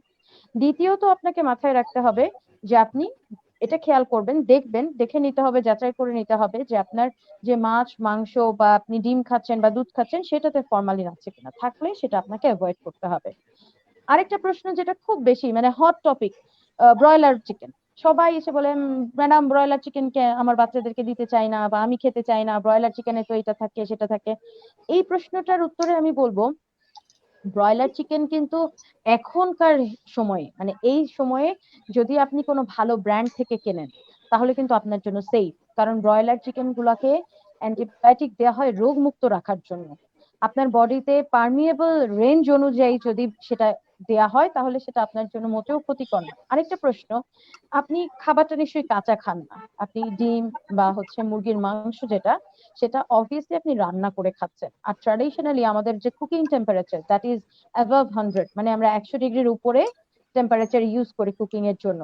100 ডিগ্রি সেলসিয়াস তাপমাত্রায় ব্রয়লার চিকেনে যে অ্যান্টিবায়োটিক ব্যবহার করা হচ্ছে বা যে কেমিক্যালস গুলো ব্যবহার করা হচ্ছে, সেগুলো বেসিক্যালি হচ্ছে স্টেরয়েড এবং প্রোটিন জাতীয়। ওগুলো কিন্তু আপনার ডিনেচার্ড হয়ে যায় বা ধ্বংস হয়ে যায়। তো এটা কিন্তু আপনার জন্য ক্ষতিকর নয়। আর যে জিনিসটা ক্ষতিকর সেটা হচ্ছে পোল্ট্রি ফিডের মধ্যে যদি লেড বা ক্রোমিয়াম থাকে। এটা ক্ষতিকর। এটা আপনাকে, ওই যে আমি বললাম, আপনি যদি ব্র্যান্ডেড জায়গা থেকে নেন তাহলে কিন্তু আপনি এনশিওর করতে পারছেন যে আপনার এটা এফডিএ কর্তৃক নিয়ন্ত্রিত, বা ফিডটা হচ্ছে গিয়ে আগে থেকে তারা দেখে গবেষণা করে বা যাচাই করে ল্যাবে টেস্ট করে তারপরে দিচ্ছে, সো আপনি সেফ। তারপরেও যদি আপনি প্রিকশনস নিতে চান, এই লেড বা ক্রোমিয়াম এগুলো যদি স্টোর হয়, কোথায় স্টোর হবে? চিকেন বা ব্রয়লার চিকেনের লিভার এবং বোনসে এটা স্টোর হবে। লিভার আর বোনটা যদি আপনি বাদ দেন, ফ্লেশটা যদি আপনি খান, সেটাতে কিন্তু কোনো ক্ষতি নেই। তো আমার দিক থেকে আমি আমার পেশেন্টদেরকে বলি, চিকেন হচ্ছে কি আপনার ফ্লেশ প্রোডাক্টের মধ্যে, মানে মাংসের মধ্যে একমাত্র পারমিয়েবল, আর বাকি সব কিন্তু নন পারমিয়েবল। কারণ রেড মিট আমরা একেবারেই নিষেধ করি। অকেশনালি আমরা হয়তো কাউকে কাউকে বলি যে ইয়েস ইউ ক্যান, বাট আসলে রেড মিটটা কিন্তু আমার শরীরের জন্য ক্ষতিকর। এখানে আমি একটু ধর্মীয় দিক থেকেও কথা বলতে চাই। আমাদের একেবারে ডিরেক্ট সহি হাদিসেই এসছে যে গরুর দুধে তোমার জন্য নিয়ামত, কিন্তু এর মাংসে রয়েছে রোগের কারণ। এটা নবীজির একদম মুখ নিঃসৃত একটা হাদিস। তার মানে আমরা এখান থেকেও কিন্তু একটু চিন্তা করতে পারি যে গরুর মাংসটা আমাদের জন্য ক্ষতিকর, দুধটা কিন্তু আমাদের জন্য ভালো। সো আমি বলবো আমাকে যারা দেখছেন বা শুনছেন ভিউয়ার্স, আপনারা অবভিয়াসলি চিকেন খেতে পারেন, কিন্তু আমি আবারও এমফাসিস দিচ্ছি যে মাছটা অবশ্যই গুরুত্বপূর্ণ। মাছ থেকে আপনি ওমেগা ফ্যাটি অ্যাসিড গুলো পাবেন, যেটা আপনি চিকেন থেকে খুব নমিনাল পাবেন। তো আপনি মাছটা অবশ্যই আপনার খাবারে রাখবেন। আর যদি মাংস খেতে চান, সেক্ষেত্রে রেড মিট না খেয়ে হোয়াইট মিটের মধ্যে চিকেনটাকে আপনি এমফাসিস দিতে পারেন। আশা করছি এই অনেকগুলা ভুল ধারণা এগুলার অবসান হয়েছে। রাইট, সো থ্যাংক ইউ আপু। আসলে ব্যাপারটা হচ্ছে কি, আমি যদি নিজের বেলায়ও বলি, আমি নিজেও প্রচুর পরিমাণে দেখা যাচ্ছে যে একটা ইয়ের মাঝে ছিলাম, ডিলিমার মাঝে ছিলাম, এই ভেবে যে আসলে কি আমার বাচ্চাদেরকে আমি এই এটা খাওয়াবো কিনা, ব্রয়লারটাকে দিব কিনা, আমি কি আমার বাচ্চাটাকে এটার সাথে ইনভলভ করব কিনা। মানে এই যে প্রশ্নগুলো, এগুলো অসংখ্য মানুষের মনের ভিতর সবসময় গেঁথে থাকে, তারা ভয়ে থাকে, যেহেতু বাচ্চা কাচ্চাদেরকে নিয়ে তারা এটা সবসময় এটা ফিল করে যে আমি এটলিস্ট যাই খাই না কেন, আমার বাচ্চাদেরকে আমি একটা ভালো খাবার খাওয়াই। এটা সবসময় সবাই এটলিস্ট ফিল করে, সব বাবা মাই ফিল করে। আমার বিশ্বাস আজকের পরে যারা শুনছেন তারা সবাই মোটামুটি এই জায়গাটাতে একটা কনক্রিট একটা জায়গাতে চলে আসবেন আপনারা, যে আপনারা বুঝতেই পারছেন। আবারও বলছি, শাকসবজির বিকল্প আসলে কিছু নেই, যাই বলেন না কেন। যেটা আপু অলরেডি বলে ফেলেছেন যে আপনার শাকসবজিতে যাই দেখ না কেন, সেটা যদি আপনি ভিনেগারে চুবিয়ে তুলে ফেলেন, অথবা সেটাকে যদি আপনি আমার যেটা আমরা শুনেছি যে লবণে ভিজিয়েও যদি কিছু সময় রেখে দেন, তাহলে বা আপনি যদি 100 ডিগ্রি সেন্টিগ্রেড তাপমাত্রা বা 60 ডিগ্রি অ্যাভাবে যদি ফুটিয়ে নেন বা তাপমাত্রায় রান্না করে নেন, এগুলো সবগুলোই দেখা যাচ্ছে চলে যাচ্ছে। তাহলে আপনি অ্যাটলিস্ট ওই জায়গাতে একটা সেফ খাবার পাচ্ছেন, এতটুকু এটা আমরা বলতে পারছি। আবার যেটা প্রোটিনের বেলায় বলা হচ্ছে, সেটাও আপনাকে মাথায় রাখতে হবে আপনি কি ট্রাস্টেড সোর্স থেকে নিচ্ছেন কিনা। সো আমরা মনে হয় এই খাবারের জায়গা থেকে যে মানে মনের ভিতর শঙ্কা ছিল, আমার বিশ্বাস আমরা এই জায়গা থেকে বের হয়ে গিয়েছি। বাট একটা জিনিস যেটা হচ্ছে যে আপু, অনেকেই আবার এই সময় দেখেছি যে, এই সময় না সব সময় আসলে যেটা প্রশ্ন করে যে ডিমের কুসুমে তারা অনেকটা ক্ষতিকারক দিক মনে করে এই সময় করোনা ভাইরাসের সময় এরা খেতে যাচ্ছে না, ডিমের কুসুম মানে এই প্রোটিন টাইপ জিনিসগুলোকে তারা অ্যাভয়েড করার কথা বলছে অনেকে বা ভাবছে। তো আমি এই জায়গাতে প্রশ্নটা করতে চাই হচ্ছে আমাদের শম্পা আপুকে, যে আসলে আপু এই যে মানুষের ভ্রান্ত ধারণা মানে এই জিনিসটাকে নিয়ে, আপনি আসলে এটাকে কিভাবে ব্যাখ্যা করবেন? সত্যি একটা খুব ভালো প্রশ্ন। আমরা যখন বলি যে প্রতিদিন আপনি একটা ডিম খাবেন, তখন কিন্তু পেশেন্টরা অবাক হয়ে বলে কুসুম সহ খাবো? মানে আমরা যে এত বছর ধরে বলে আসছি, মানে সাথে একমত হবে যে একটা ডিম কুসুম সহ খাবেন, মানে অবাক হয়ে যায়, না আমি কুসুম সহ খাবো না, আমি সাদা অংশটা খাবো, এরকম আর কি। তো আসলে ডিমের কুসুম সহ কিন্তু এখন রিসার্চ তো হচ্ছে অনবরত, তো এখন কিন্তু বলা হচ্ছে ডিমের কুসুম খুব ভালো, ডিমের কুসুম ভালো কোলেস্ট্রল থাকে, এটা আমাদের ব্যাড কোলেস্ট্রল কমাতে সাহায্য করে, এবং একটা মানুষ একটা ডিমের কুসুম সহ খেতে পারে প্রতিদিন। এবং আমাদের আচ্ছা, ডিমের কুসুমে থাকে হচ্ছে 180 থেকে 200, একটা আস্ত ডিমে 180 থেকে 200 মিলিগ্রাম কোলেস্ট্রল। আর আমাদের দেহে দরকার হচ্ছে 300 মিলিগ্রাম কোলেস্ট্রলের মতো। হ্যাঁ, আমি যদি ডিমের ওকে, কোলেস্ট্রলটা নাও খাই, আমাদের দেহ কিন্তু অটোমেটিক এটা তৈরি করে ফেলবে। কারণ কোলেস্ট্রলে কিন্তু আচ্ছা, আমাদের দেহে অনেক ভূমিকা, আমাদের যত সেল মেমব্রেন গুলো সব কোলেস্ট্রল দিয়ে তৈরি, হরমোনস গুলো তৈরি হয় কোলেস্ট্রল থেকে, অনেক হরমোনস তৈরি হয়, ভিটামিন ডি তৈরি হয়। তো কোলেস্ট্রলে বায়োসল তৈরি হয়, যেটা কিনা আমাদের ফ্যাট অ্যাবজর্পশনে সাহায্য করে, ফ্যাট সলিউবল ভিটামিনে সাহায্য করে। সুতরাং কোলেস্ট্রল আমাদের দেহে লাগেই। হ্যাঁ, তো আপনি যদি একটা ডিম খান সেক্ষেত্রে কোনো কুসুম সহ খান সেটা সমস্যা হবে না। তবে রেস্ট্রিকশন তাদের ক্ষেত্রে যাদের কিনা কোলেস্টেরল লেভেলটা একটু হাই, আপার লিমিট থেকে যাদের লিমিটটা দ্বিগুণ হয়ে যায়, সেটা তাদের ক্ষেত্রে একটু সপ্তাহে 1 দিন বা 2 দিন কুসুম সহ ওরা খেতে পারবে। তাদের Right. এই দিকটা একটু খেয়াল রাখতে হবে। এমনি ডিমের সাদা অংশটা প্রতিদিনই খেতে পারবে, ইচ্ছে করলে 2টা ডিমের সাদা অংশ খেতে পারবে, প্রবলেম নেই। কিন্তু সবাই আসলে একটা ডিম কুসুম সহ খেতে পারবে এবং এই কোলেস্টেরল ভালো, সমস্যা হবে না। সো যারা শুনছিলেন আমি তাদের কাছে এটা বলতে চাই, দেখুন আমরা আসলে কতটা ভুলের স্বর্গে বসবাস করি। আমরা নিজেরাই ডাক্তার হয়ে যাই। আমি তো এক সময় আমার একটা কমন ডায়লগ ছিল, আমি এখনো দিই মানুষকে আপু, সেটা হচ্ছে যে 17 কোটি 18 কোটির বাংলাদেশে না, 18 কোটি হচ্ছে ডাক্তার। সো এই দেশের মানুষের আসলে অসুখ হওয়ার কোনো সুযোগ নেই, এই দেশের মানুষের কোনো কিছু হওয়ার সুযোগ নেই নেই কিন্তু আসলে প্রবলেম হচ্ছে আমরা সবাই আসলে অনেক বড় বড় রোগ বাঁধিয়ে ভিতরে বসে থাকি। প্রশ্ন হচ্ছে কেন? কারণ এটার উত্তরটাও আমি এই জন্যই বলবো, সেটার কারণ হচ্ছে যে 18 কোটি আমরা যে ডাক্তার, আমরা জানি যে ডাক্তার মানে হসপিটালে না গিয়ে জ্বর হয়েছে কি ওষুধ খেতে হবে, ডায়রিয়া হয়েছে কি ফার্মাসি, খেতে হবে। আমার মাঝে ফার্মাসিতে। মাঝে মনে হয় ক্যান্সার হলেও আমরা জানি যে ক্যান্সারের জন্য আমাকে কি খেতে হবে, এটা সবাই জানি, এমন ব্যাপার হয়ে গেছে। তো এই যে ডাক্তারিটা আছে না, এটা আমার যারা শুনছেন আমাদেরকে আমি রিকোয়েস্ট করবো যেন এই ডাক্তারিটা যেন প্লিজ না করা হয়। আমরা যেন এই ডাক্তারিটা করতে যেয়ে আমরা যেন কোনোভাবে নিজের ক্ষতি না করি, আমি যার জন্য এটা করতে যাচ্ছি সেটা যেন না করি। কারণ ডাক্তারি পেশাটা এটা হচ্ছে একটা খুবই স্পেশালাইজড একটা পেশা। এবং এই যে আপুরা যে যে যে যে জিনিসটা নিয়ে কাজ করতেছেন, যে মানুষের নিউট্রিশন ফ্যাক্ট গুলো নিয়ে, এটা কিন্তু বললাম আর হয়ে গেলাম আর আমি সাজেশন দিয়ে দিলাম, গুগল করলাম হয়ে গেল, এত সহজ নয়। এত সহজ যদি হতো তাহলে হচ্ছে এই আপুকে কষ্ট করে আসলে আজকে পিএইচডিও করা লাগতো না, ইন্ডিয়াতে গিয়ে মানে ডিগ্রিও আনতে হতো না।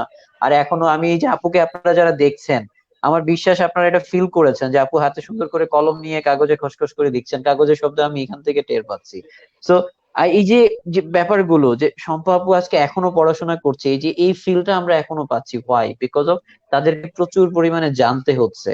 এই যে সাথী আপু এত কষ্ট করে বাহির থেকে একটা ডিগ্রি এনেছেন, এখন পর্যন্ত আবার পড়াশোনা করছেন, হোয়াই? বিকজ অফ তাদেরকে আপগ্রেড হতে হচ্ছে প্রতিদিন। সো আপনি আমি যতই গুগল করি না কেন, এই আপগ্রেডেশনটা ওই রকম না। সো প্লিজ রিকোয়েস্ট থাকবে, নিজে ডাক্তার না হই এবং অন্যদেরকেও ডাক্তারি পরামর্শ না দিই। যিনি সত্যিকার অর্থে এই ব্যাপারে স্পেশালিস্ট, আমরা তার কাছে যাই, তার পরামর্শ গ্রহণ করি। তার পরামর্শটুকু গ্রহণ করলে যেটা হবে, আপনি ভালো থাকবেন, সুস্থ থাকবেন, এবং আপনি সুস্থ থাকা মানে হচ্ছে আপনার চারপাশে বাকি যারা আপনার উপর ডিপেন্ডেন্ট তারা সুস্থ থাকবেন।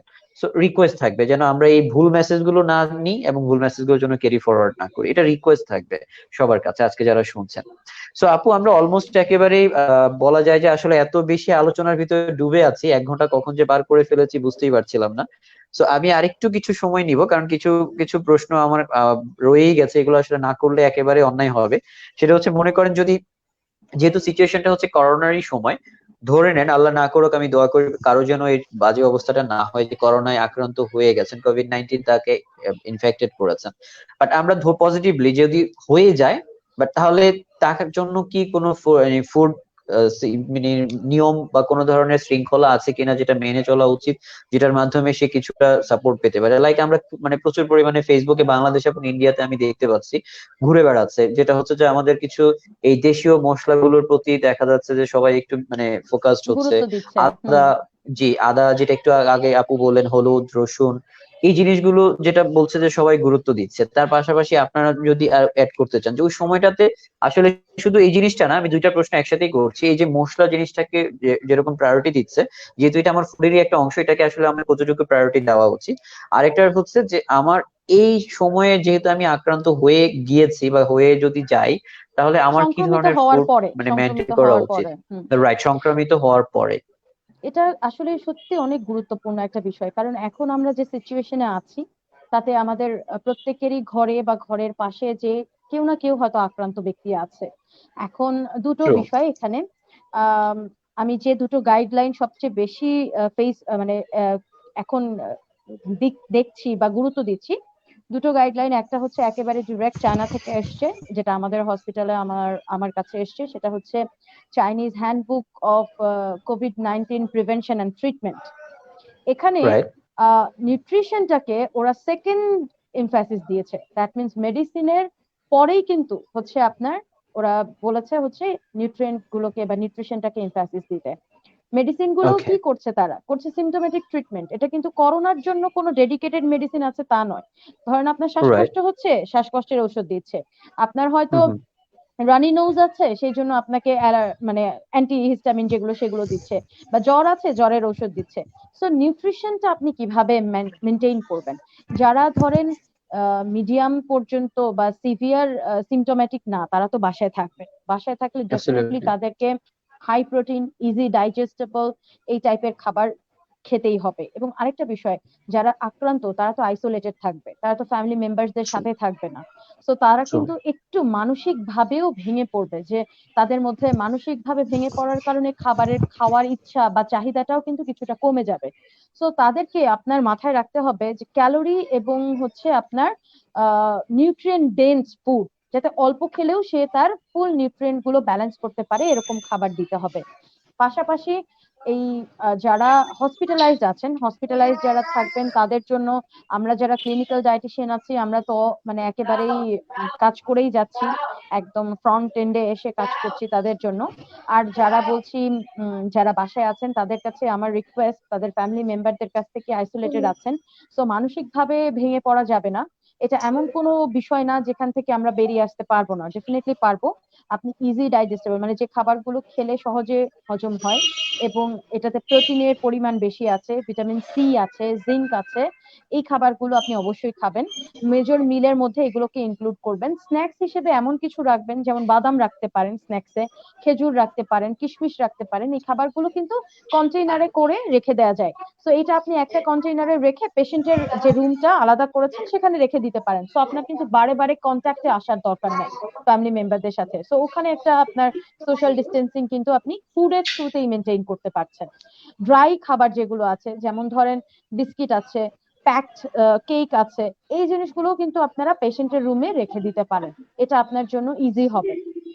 আরেকটা বিষয় যেটা বলছিলেন যে ক্লোভস ওয়াটার বা হচ্ছে মশলার কথা বলছিলেন, এটার গুরুত্বটা খুব বেশি। কারণ আমরা যখন কোনো ভাইরালের মানে ভাইরাসের সংক্রমণ হয় আমাদের শরীরে, দুটো বিষয় আমরা গুরুত্ব দিই। একটা হচ্ছে ইনফ্লামেশন, মানে যখন কোনো ভাইরাস আমাকে আক্রান্ত করে তখন আমার সেলগুলোর ভিতরে এক ধরনের ইনফ্লামেশন তৈরি হয় বা প্রদাহ তৈরি হয়। এই প্রদাহটা আচ্ছা। থেকে নিজেকে সিকিউর রাখার জন্য বা সেফ রাখার জন্য আপনাকে অ্যান্টি ইনফ্লামেটরি ডায়েট ফলো করতে হবে। তো এখন অ্যান্টি ইনফ্লামেটরি ইনগ্রিডিয়েন্ট কোনগুলো? অ্যান্টি ইনফ্লামেটরি ইনগ্রিডিয়েন্ট হচ্ছে এই মশলাগুলো। আপনারা যখন খাবারে এই মশলাগুলো অ্যাড করবেন, গোল্ডেন মিল্কের কথা কিন্তু অলরেডি শম্পা আপু বলে ফেলেছে। হলুদ অত্যন্ত চমৎকার একটা হচ্ছে অ্যান্টি ইনফ্লামেটরি ইনগ্রিডিয়েন্ট। পাশাপাশি এখন করোনার যেটা সবচেয়ে সিভিয়ার সিমটম, সেটা হচ্ছে শ্বাসকষ্ট বা ডিস্ট্রেস। এটা থেকে দূরে থাকার জন্য আপনারা আপনাদের খাবারে অবশ্যই কালো জিরাটা অ্যাড করবেন। কালো জিরার একটা ব্রঙ্কো ডাইলেটর ইফেক্ট আছে, মানে ব্রঙ্কো ডাইলেটর মানে হচ্ছে আপনার ফুসফুসকে প্রসারিত রাখা, সেলগুলোকে সে প্রসারিত রাখতে পারে। যে অ্যালভিওলার যে জায়গাগুলোতে করোনা এসে একদম ব্লকেজ তৈরি করছে, সেই ব্লকেজ গুলোকে কিন্তু সে কিওর করতে পারে। এই যে হাইড্রোক্সিক্লোরোকুইননের কথা বলা হচ্ছে গাইডলাইনে মেডিসিন হিসেবে ইউজ হচ্ছে, এই হাইড্রোক্সিক্লোরোকুইননের যে বেসিক প্রিকারসর সেটা কিন্তু কালো জিরাতে উপস্থিত, ন্যাচারালি উপস্থিত। সো আপনি যদি কালো জিরা আপনার খাবারে প্রতিদিন অন্তর্ভুক্ত করেন, অবশ্যই এটা আপনার জন্য একটা মেডিসিনাল ইফেক্ট রাখতে পারে। আশা করছি আমার দর্শক যারা আমাকে শুনছেন, ঘরে যাদের করোনা রোগী আছে বা পরিচিত যাদের করোনা রোগী আছে, তাদেরকে অবশ্যই আপনারা বলবেন ডিম তাদের খাবারে অন্তর্ভুক্ত করতে। যদি অ্যাফোর্ড করতে পারে দুধ অন্তর্ভুক্ত করবে, লেবু অন্তর্ভুক্ত করবে, জামরুল বা হচ্ছে গিয়ে জলপাই, কাঁচা আম এগুলো অন্তর্ভুক্ত করবে। পাশাপাশি কালো জিরা, তেজপাতা, দারচিনি। দারচিনি কিন্তু সেলেনিয়ামের একটা খুব ভালো সোর্স। সেলেনিয়ামের কথা আমি বলছিলাম যে সেলেনিয়াম গাইডলাইনে এসছে এখন। সেলেনিয়ামের সোর্স মধুটাকে হিসেবে গ্রহণ দারচিনি। করার ব্যাপারে অনেকে বলছিলেন, এটাকে কি অ্যাড ইয়েস, করবে কিনা? অফকোর্স মধুটা অ্যান্টিঅক্সিডেন্ট, কিন্তু মধুর ব্যাপারে আমি একটু প্রিকশাস থাকতে বলবো, কারণ মধু আমাদের দেশে পিওর মধু পাওয়া একটু একটু মুশকিল। আমরা যদি পিওর রাইট। মধু পেয়ে যাই তাহলে অবশ্যই আপনি অ্যাড করবেন। আরেকটা জিনিস, প্রোবায়োটিক। আপনার যে আহ, পাকস্থলী আছে, এখানে আপনার কিছু ভালো ব্যাকটেরিয়া থাকে যারা আপনার শরীরের বিভিন্ন মাইক্রো লেভেলের যে রিয়াকশন গুলো সেগুলোতে অংশগ্রহণ করে। তো আপনার সেই ব্যাকটেরিয়া গুলোকে কার্যকরী রাখার জন্য, আপনার শরীরকে এই ডিফেন্সটাকে আরো বেশি বেশি শক্তিশালী করার জন্য আপনি প্রোবায়োটিক ইউজ করবেন। প্রোবায়োটিকের ভালো সোর্স হতে পারে আপনার জন্য টক দই। আপনি বাসায় টক দই করে খেতে পারেন, বা কোনো ভালো ব্র্যান্ডের টক দইও খেতে পারেন। প্রতিদিন আপনার খাবারে যারা করোনা রোগী আছেন, যদি তাদের কোনো গাট রিলেটেড কমপ্লিকেশনস না থাকে, লুজ মোশন না থাকে, অ্যাসিডিটি না থাকে, তাহলে টক দই অবশ্যই অ্যাড করবেন। তো ফ্যান্টাস্টিক, থ্যাংক ইউ আপু। আসলে অনেকগুলো ব্যাপার, অনেকগুলো প্রশ্ন আমার মনের ভিতরে ছিল, সবগুলো প্রশ্নের আনসার আপনি একবারই দিয়ে দিয়েছেন। সো আমি ট্রুলি আপনার কাছে গ্রেটফুল যে এই অল্প সময়ে আপনি অনেক বেশি ইনফরমেশন আমাকে দিয়েছেন। সো যারা আপনারা ভয় পাচ্ছেন, ভয় পাওয়ার কিছু নেই। ভয় পেলেই আসলে আপনি আপনার ইমিউন সিস্টেমটাকে ডাউন করে দিবেন, এটাও আমি বলবো যে একটা নেগেটিভ দিক হয়ে যাবে। পজিটিভলি এটাকে গ্রহণ করুন, যাই হয়েছে হচ্ছে না বা যাই হোক না কেন, সেটার প্রতি আপনাকে মানসিকভাবে ভেঙে পড়ার কিছু নেই। এবং ফুড হ্যাবিটটাকে একটু চেঞ্জ করে নিয়ে আপনার ইমিউন সিস্টেমটাকে বুস্ট আপ করে সকল কিছুকে আসলে জয় করা সম্ভব। তবে ফুড হ্যাবিটটাকে চেঞ্জ করেই যে আসলে এটার সাথে ফাইট করবেন, ব্যাপারটা এরকম কিছু না। ফুড হ্যাবিট ছাড়াও আর অনেক কিছু আছে। আপনি হয়তো, আমরা আজকে বলছি যে ফুড হ্যাবিট নিয়ে, বাট আপনি হয়তো যদি ধরে নেন যে ঠিক আছে আমি খাবারটাকে চেঞ্জ করে নিলাম, আমি বুঝি সেফ হয়ে যাব, ব্যাপারটা কিন্তু তা নয়। সেফটির আসলে অনেকগুলো ব্যাপার আছে। আমরা শুধু আজকে ফুডের সেফটি গুলো নিয়ে, বা ফুডের সেফটি ঠিক না, ফুডের কি ধরনের খাবার গ্রহণ করা উচিত এবং কোন খাবারগুলোর প্রতি প্রায়োরিটি দেওয়া উচিত, আমরা শুধু সেটাকে নিয়ে কথা বলেছি। বাট আপনি আমার কথা শুনেই যেন ব্যাপারটা এরকম না হয় যে আপনি মাস্ক ইউজ করা বন্ধ করে দিলেন, আপনি হ্যান্ড স্যানিটাইজ করা ছেড়ে দিলেন, কিংবা আপনি সোশ্যাল ডিস্টেন্সটাকে মেনটেন না করা শুরু রাইট, করে দিলেন, তাহলে এটা কিন্তু ঠিক হলো না। বাট ওটা কিন্তু আরেকটা পার্ট, এটা হচ্ছে আরেকটা পার্ট। আমরা যেন আরেকটা পার্ট। কোনোটার সাথে কোনোটাকে মিলিয়ে না ফেলি। এবং আমি রিকোয়েস্ট করব আপনি যেন প্রথম প্রায়োরিটিটা ওটাই থাকে যে আমার কোনোভাবেই যেন এই কোভিডটাকে, ক্যারিয়ার যিনি আছেন ক্যারিয়ারের কাছ থেকে যেন আমার কাছে না চলে আসে, এবং আমি যেন ওটার ক্যারিয়ার না হয়ে যাই। এটা যেন সবসময় আমাদের যারা শুনছেন তাদের কাছে যেন প্রায়োরিটি থাকে। এটা অসংখ্য ভাবেই ছড়াতে পারে, বাট আপনাকে মাথায় রাখতে হবে যে আপনার এই টি জোন যেটা আছে, এই টি জোনটাকে সেফ রাখা, যে আপনার চোখ, নাক, মুখ, এই টি জোনটাকে আপনাকে সেফ রেখে সবসময় চলা। আপনি এটার জন্য কি করতে হবে এটা আপনি ভালো জানেন। আপনি মাস্ক পরে সেফ করবেন, আপনি মাস্ক না পরে সেফ করবেন, নাকি আপনি কিভাবে করবেন, ইটস আপ টু ইউ। আপনাকে এটা নিয়ে আমার জ্ঞান দেওয়ার কিছু নেই। আমি জানি আপনি আমাদের চেয়ে অনেক ভালো জানেন আপনার চোখ, নাক এবং মুখকে কিভাবে সেভ করতে হবে। সো আজকে আমরা ওটা নিয়ে কথা বলছি না, বা আমি হয়তো এটা নিয়ে কথা বলতেও চাই না। আমি জাস্ট সর্বশেষ একটা প্রশ্ন করতে চাই আপু, সেটা হচ্ছে যে আমরা এই যে এতগুলো ভিটামিন বা এতগুলো মিনারেলস এর কথা আমরা বলেছি, যেটা আমাদের শরীরের জন্য উপকারী হবে, বা আমরা এটাকে গ্রহণ করলে আমার ইমিউন বুস্ট আপ হবে, এই জিনিসগুলোকে যদি আমি, এমন হয় যে আমি হয়তো খাবার খেতে আমার ভালো লাগে না, আপু ধরেন মনে করেন যে আমি হচ্ছে সেই টাইপের লোক যে ডিম খেতে পছন্দ করি না, মাংস খেতে পছন্দ করি না, সবজি আমার ভালো লাগে না, কোন রকম খাবার খাচ্ছি লেবু খাবারের সাথে আমার ভালো লাগছে না, বা আমি সজনে খাচ্ছি আমার খেতে ভালো লাগে না, মানে আমি একটু টাইপটা হচ্ছে হয়তো অন্যরকম, যে আমি হয়তো সব কিছুকে নিতে পারবো না। বাট আমি তাহলে তো হচ্ছে আমার যেহেতু খনিজের বা মিনারেলস এর এই ঘাটতিগুলো আমার ভিতর থেকে যাবে, আমি কি এই জিনিসগুলোকে ট্যাবলেট ফর্মে নিতে পারবো কিনা? বা অনেকে আমি দেখতে পাচ্ছি ফেসবুকে যেটা হচ্ছে, সাজেশন দিচ্ছে অনেক, মানে প্রেসক্রিপশনের, মানে ভরি ভরি প্রেসক্রিপশন ফেসবুকে ঘুরে বেড়াচ্ছে, যেখানে এই ভিটামিন গুলোকে আমরা দেখতে পাচ্ছি যে ট্যাবলেট ফর্মে ওখানে তারা সাজেস্ট করছে। এটাকে আসলে কতটা আপনি বলছেন যে এই ট্যাবলেট ফর্মসে আমি এটাকে আসলে নেওয়া উচিত কিনা, বা আমি এটাকে নিব কিনা, বা এটাকে নেওয়া আদৌ মানে কোনো প্রসিডিওর আছে কিনা বা প্রসেস আছে কিনা, বা এটার কোনো ধরনের কোনো নিয়ম আপনারা বেঁধে দিয়েছেন কিনা, এটা যদি শেয়ার করতেন আমাদেরকে। কে বলবে? আমি বলবো। জি আপু প্লিজ, দুজনের কাছে, যেহেতু এই প্রশ্নটাই সর্বশেষ প্রশ্ন এবং এটা অনেক বড় একটা, আমি দেখেছি যে অনেক ভাইটাল একটা প্রশ্ন, আমরা মনে হয় দুজনেই অ্যাড করেই এটাকে একটু আমরা শেষ করতে চাই। শম্পা আপু শুরু আমরা করেন, তো আমি শেষ আসলে করব। জি। ট্যাবলেট ফর্মে কিন্তু আমরা কখনোই কিছু নিতে বলি না, আমরা বলি ন্যাচারাল সোর্স থেকে নিতে। তো ন্যাচারাল সোর্স থেকে নেওয়াটাই বেটার। ট্যাবলেট ফর্মে তখনই তার দরকার হবে যখন কিনা সে ডেফিসিয়েন্সিতে পড়বে, তখন। তো ন্যাচারাল সোর্স থেকে যদি নেই তাহলে সেই ক্ষেত্রে আমার ট্যাবলেট ফর্মে নেওয়ার প্রয়োজন পড়বে না। আপনি যদি ন্যাচারাল সোর্স থেকেও নিচ্ছেন আবার ট্যাবলেট ফর্মেও নিচ্ছেন, সেক্ষেত্রে কিন্তু অনেক কমপ্লিকেশন দেখা দিবে। ভিটামিন সি যদি আপনি খাচ্ছেন আবার ট্যাবলেট ফর্মে অনেকেও নিচ্ছে, প্রথম দিকে কিন্তু কোভিড-19 এর প্রথম দিকে কিন্তু ফার্মেসিতে ভিটামিন সি পাওয়া যাচ্ছিল না, সবাই কিনে ফেলেছে। তো এইভাবে খাওয়া হ্যাঁ, তখন কিন্তু আপনার ভিটামিন সি অতিরিক্ত খেলে কিন্তু আপনার মাথা ব্যথা, বমি ভাব, বমি হওয়া, পেট অস্বস্তি লাগা, এমনকি পাথর হওয়ার সম্ভাবনাও বেড়ে যায় ভিটামিন সি অতিরিক্ত গ্রহণের ফলে। আবার ভিটামিন ই কিন্তু যারা, আমি বলবো যে তিল, সেলেনিয়াম এবং ভিটামিন ই দুইটার জন্যই কিন্তু তিলটা খুব ভালো। আগে কিন্তু তিলের নাড়ু তৈরি করে খাওয়া হতো, এখন কিন্তু সেটা নাই। আমি যদি খাবারের মধ্যে একটু তেল অ্যাড করি বা তিলের তেল খাই, আমি কিন্তু দুইটাই পেয়ে যাচ্ছি, সেলেনিয়ামটাও পেয়ে রাইট। যাচ্ছি, ভিটামিনটাও পেয়ে যাচ্ছি। আর তার সাথেও যদি আমি ভিটামিন ই খাই, ভিটামিন কিন্তু ব্লাড ক্লট প্রিভেন্ট করে। তো ভিটামিন ইও যদি আপনি রেগুলার অতিরিক্ত পরিমাণে গ্রহণ করেন, তাহলে কিন্তু আপনার ব্লিডিং হবে, এমআরএস হবে। হ্যাঁ, তো এক্ষেত্রে সতর্ক থাকতে হবে। এই জন্য বলছি যেন মানুষটা একটু বুঝতে পারে যে ভিটামিন ইটা অতিরিক্ত খাওয়ার ফলে কি হবে। জিঙ্ক তো আমরা সবকিছু থেকে, মাংস, ডিম, দুধ থেকে জিঙ্ক পাচ্ছি। তো এখন আমি যদি জিঙ্কটা অতিরিক্ত পরিমাণে নেই, সেক্ষেত্রে কিন্তু জিঙ্ক যেমন আমাদের বলছে যে ইমিউন সিস্টেমটা বুস্ট আপ করতে সাহায্য করে, অতিরিক্ত নেওয়ার ফলে কিন্তু আমাদের আরো ইমিউন সিস্টেম আরো কমে যাবে অতিরিক্ত যদি আমি নেই। কারণ ভিটামিন সি কপার অ্যাবজর্পশন কমিয়ে দেয়, কপার হচ্ছে আমাদের রেড ব্লাড তৈরিতে কাজ করে, ঠিক আছে। এবং এটা একটা এত জিঙ্ক খাওয়ার ফলে কিন্তু মেটালিক একটা টেস্ট তৈরি হবে, যে আপনি অন্য কিছুতে টেস্ট পাবেন না। তো রাইট। এক্ষেত্রে আবার ভিটামিন ডি, কেউ যদি রোদ্রে কিন্তু আপনি অন্তত 10 থেকে 15 মিনিট দাঁড়ালেই কিন্তু আপনি ভিটামিন ডিটা পাবেন। অতিরিক্ত দাঁড়ানোর দরকার নেই, আধা ঘন্টা দাঁড়াতে হবে না, সেক্ষেত্রে কিন্তু আচ্ছা, এই জায়গায় আমি আল্ট্রাভায়োলেট রে যদি একটু আপনাকে অ্যাড করতে আপনার চাই আপু, রোদে দাঁড়ানোর কথা আপনি বলছিলেন, যে রোদে আসলে আমি কখন দাঁড়াবো? দুপুরবেলা, বিকেলবেলা, সকালবেলা, মানে কোন টাইমটা আসলে দাঁড়ালে আমি ভিটামিন ডিটা পারফেক্টলি পাবো? আচ্ছা, ভিটামিন ডি তৈরি হয় তো আল্ট্রাভায়োলেট রে থেকে। তো 9টার আগে রোদে আল্ট্রাভায়োলেট রেটা কম থাকে, আর 4টার পরে আল্ট্রাভায়োলেট রেটা কম থাকে। আর মাঝখানে যে সময়টা, এটা আল্ট্রাভায়োলেট রেটা বেশি থাকে।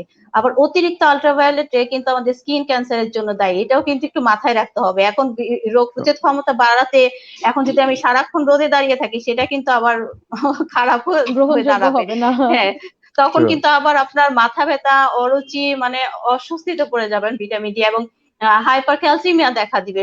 অতিরিক্ত ভিটামিন ডিও কিন্তু বেশি ভালো না। তো পরিমিত পরিমাণে আসলে সবকিছু নিতে হবে, এক্সেস কিছু না আর কি। সেটাই। আর যারা ট্যাবলেট ফর্মে নিচ্ছে তাদের বলবো ট্যাবলেট ফর্মে না নিয়ে ন্যাচারাল সোর্স থেকে নেন, সেটা আপনার জন্য ভালো হবে। রাইট, এই থ্যাংক ইউ বিষয়ে আমি আপু। একটু জি। যুক্ত করি, সেটা হচ্ছে আহ কোনো কিছুই আপনার আর্টিফিশিয়াল কিন্তু ভালো নয়, যে কোনো কিছুই রাইট। আর্টিফিশিয়াল আপনার জন্য ক্ষতিকর। সো ট্যাবলেট ফর্ম তো true. It's not the natural one, এটা আর্টিফিশিয়াল। সো আপনার শরীরের যে একটা অ্যাবজর্ব ক্ষমতা আছে বা একটা ডাইজেস্টেবিলিটি আছে, এটা ফুডের জন্য, এটা কিন্তু আপনার ফার্মাসিউটিক্যাল প্রোডাক্টের জন্য নয়। তো আপনি আরেকটা বিষয়, যেটা আপনি খাবারের পাশাপাশি যখন আপনি বলছেন আপনি খাবেন না, বাট আপনি কিছু তো খাচ্ছেন, সেখানে তো কিছু নিউট্রিয়েন্টস আছে।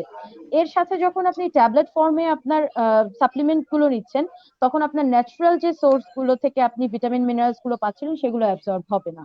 যারা দীর্ঘদিন ক্যালসিয়ামের ট্যাবলেট গ্রহণ করে, তাদের মধ্যে এনিমিয়ার হার থাকে বেশি। তার কারণ হচ্ছে তাদের বডিতে খাবার থেকে যে আয়রনটা আসে, সেটা অ্যাবজর্ব হয় না। তো আমাদের কিন্তু ডাক্তারদের কাছে গেলে ডাক্তাররা ক্যালসিয়াম ট্যাবলেট সাপ্লিমেন্ট দিচ্ছেন, কিন্তু তারা এই জিনিসটা বলে দেয় না যে ক্যালসিয়াম সাপ্লিমেন্ট কিন্তু টানা 3 মাস খাওয়া যাবে না।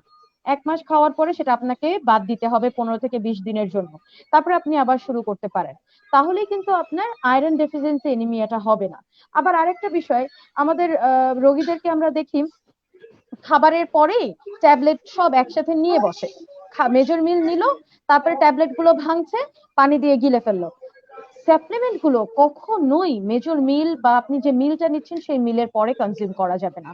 কারণ আপনি যদি কনজিউম করেন, তাহলে কিছু কিছু নিউট্রিয়েন্টস আছে, কমন নিউট্রিয়েন্টস একই চ্যানেলে অ্যাবজর্ব হয় বা একই চ্যানেলে কাজ করে।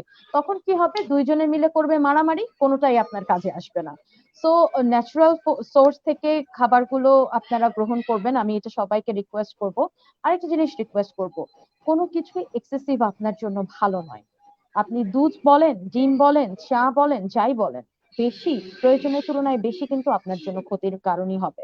এখন আমি দেখছি সবাই ভিটামিন ডি, মুড়ি মটরের মতো ভিটামিন ডি খাচ্ছে।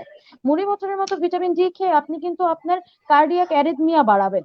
আপনার কার্ডিয়াক অ্যারিথমিয়া হলে আপনার কার্ডিয়াক অ্যারেস্ট হতে পারে। আপনি অতিরিক্ত ভিটামিন ডি খাচ্ছেন, বাসায় বসে আপনার কার্ডিয়াক অ্যারেস্ট হয়ে আপনি এক্সপায়ার করে গেলেন, কেউ কেউ কিন্তু জানবেই না আসলে এই ভিটামিন ডি টক্সিসিটির কারণে আপনার ডেথ হয়েছে। সো আমরা ওই ভয়ঙ্কর পরিস্থিতির দিকে না আগাই, এটাই আমার অনুরোধ। সো থ্যাংক ইউ আপু, থ্যাংক ইউ ভেরি মাচ। আসলে অনেক বেশি গুরুত্বপূর্ণ মানে ইস্যুস আমরা খুব অল্প সময়েই চেষ্টা করেছিলাম কভার করার জন্য। আমরা ভেবেছিলাম 1 ঘন্টায় পারবো, বাট এত মানে ভাস্ট একটা জায়গা যে আমরা বাধ্য হয়েছি সময়টুকুকে বাড়িয়ে নিতে। বাট আমার কাছে মনে হচ্ছে এই পুরো সময়টুকু আমি কোনোভাবে ফিল করি নাই। আমি জানি না আমার যারা শ্রোতা আছেন বা আপনারা যারা যে দুজন আপু আপনারাও ফিল করেছেন কিনা এত দ্রুত সময়টা পার হয়ে গেছে। সো থ্যাংক ইউ, আপনারা আসলে আপনাদের এই যে এত গুরুত্বপূর্ণ সময় থেকে বের করে আমাকে এই জায়গায় আমার শো এর জন্য সময় দিয়েছেন, সেজন্য আপনাদের কাছে অনেক বেশি কৃতজ্ঞতা। সো ভালো থাকবেন, সুন্দর থাকবেন, এবং সর্বশেষ আমার শ্রোতাদের উদ্দেশ্যে যদি কিছু বলতে চান, প্রথমে সাথী আপুর কাছ থেকে শুনতে চাই যে আমার শ্রোতাদের জন্য যদি কিছু বলার থাকে।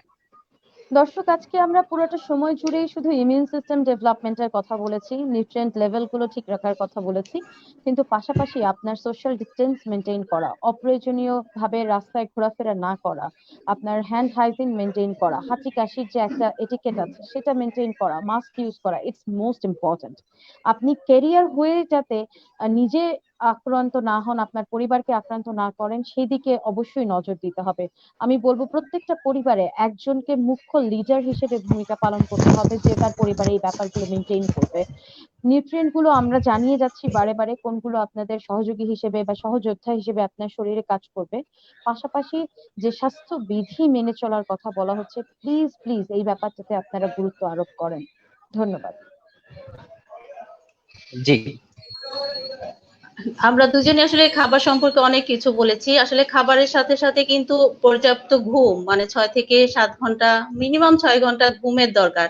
সেই সাথে দরকার হচ্ছে এক্সারসাইজ। সবাই যেন একটু যতটুকু পারে, যে যতটুকু পারে এক্সারসাইজ করে। কারো বাইরে যেতে না পারলে সিঁড়ি দিয়ে ওঠানামা করলেও কিন্তু হবে। এক্সারসাইজটা অবশ্যই দরকার। আর আমি বলবো যে খাবারে যেন চিনি কম থাকে, চিনিটা বাদ দিয়ে দিতে পারে, এবং লবণ যেন কম থাকে, এটাও একটা ইম্পর্টেন্ট জিনিস। আরেকটা কথা আসলে বলা হয়ে ওঠেনি আমাদের, যে গ্রিন টিটা যে অ্যাফোর্ড করতে পারে গ্রিন টি খেতে পারে, আর যদি কেউ গ্রিন টি না পারে সেক্ষেত্রে লবঙ্গ, তেজপাতা, এলাচ, দারচিনি দিয়ে একটা চা তৈরি করে দিনে 2 বার কি 3 বার, অতিরিক্ত না, 10-12 বার খাওয়া দরকার নেই, 2 বার কি 3 বার খেলেই যথেষ্ট। এটা তার ইমিউন বুস্ট আপ করতে হেল্প করবে। সবাই ভালো থাকবেন, রাইট। ধন্যবাদ। তো থ্যাংক ইউ ভেরি মাচ, সবাই ভালো থাকবেন। যারা শুনেছিলেন এতক্ষণ ধরে আমাদেরকে, আপনাদের কাছে অনেক বেশি কৃতজ্ঞতা আমাদের সাথে থাকার জন্য। আবার দেখা হবে আগামী শুক্রবার রাত 9টায়, আবারও কোনো ধরনের আমাদের গেস্টদের, সম্মানিত কিছু গেস্টদেরকে নিয়ে, অনেক মজার কিছু টপিক নিয়ে, যেটাতে আপনি অনেক কিছু শিখতে পারবেন এবং আপনার মানে স্কিল হয়তো অনেক ডেভেলপ হবে, এবং আমরা হয়তো স্কিল ডেভেলপমেন্ট নিয়ে কোনো কিছু প্রোগ্রাম করতে পারি, অথবা অ্যাওয়ারনেস নিয়ে করতে পারি, যেটা নিয়েই করি না কেন, অ্যাটলিস্ট আমরা চেষ্টা করব আপনাকে কিছু ইনফরমেশন দিয়ে আপনার চলার পথে আপনার পুরো সময়টুকু যেটা আমাদের সাথে পার করবেন, এই 1 ঘন্টা বা 1.5 ঘন্টা, পুরোটা যেন কোনোভাবেই আপনার নষ্ট হয়ে যাওয়ার সময় না হয়, সেদিকে আমরা অবশ্যই নজর রাখবো। আপনারা আগামী শুক্রবার রাত 9টার জন্য তৈরি হয়ে থাকুন। সাত পর্যন্ত সবাই ভালো থাকুন, সুস্থ থাকুন, এবং আজকের যে টিপস গুলো দেওয়া হয়েছে সবগুলো আজকের পর থেকে সারা জীবন, জীবনের শেষ দিন পর্যন্ত মেনটেন করবেন, এটা আশা করছি। তো সবাই ভালো থাকুন, ধন্যবাদ সবাইকে, আসসালামু আলাইকুম।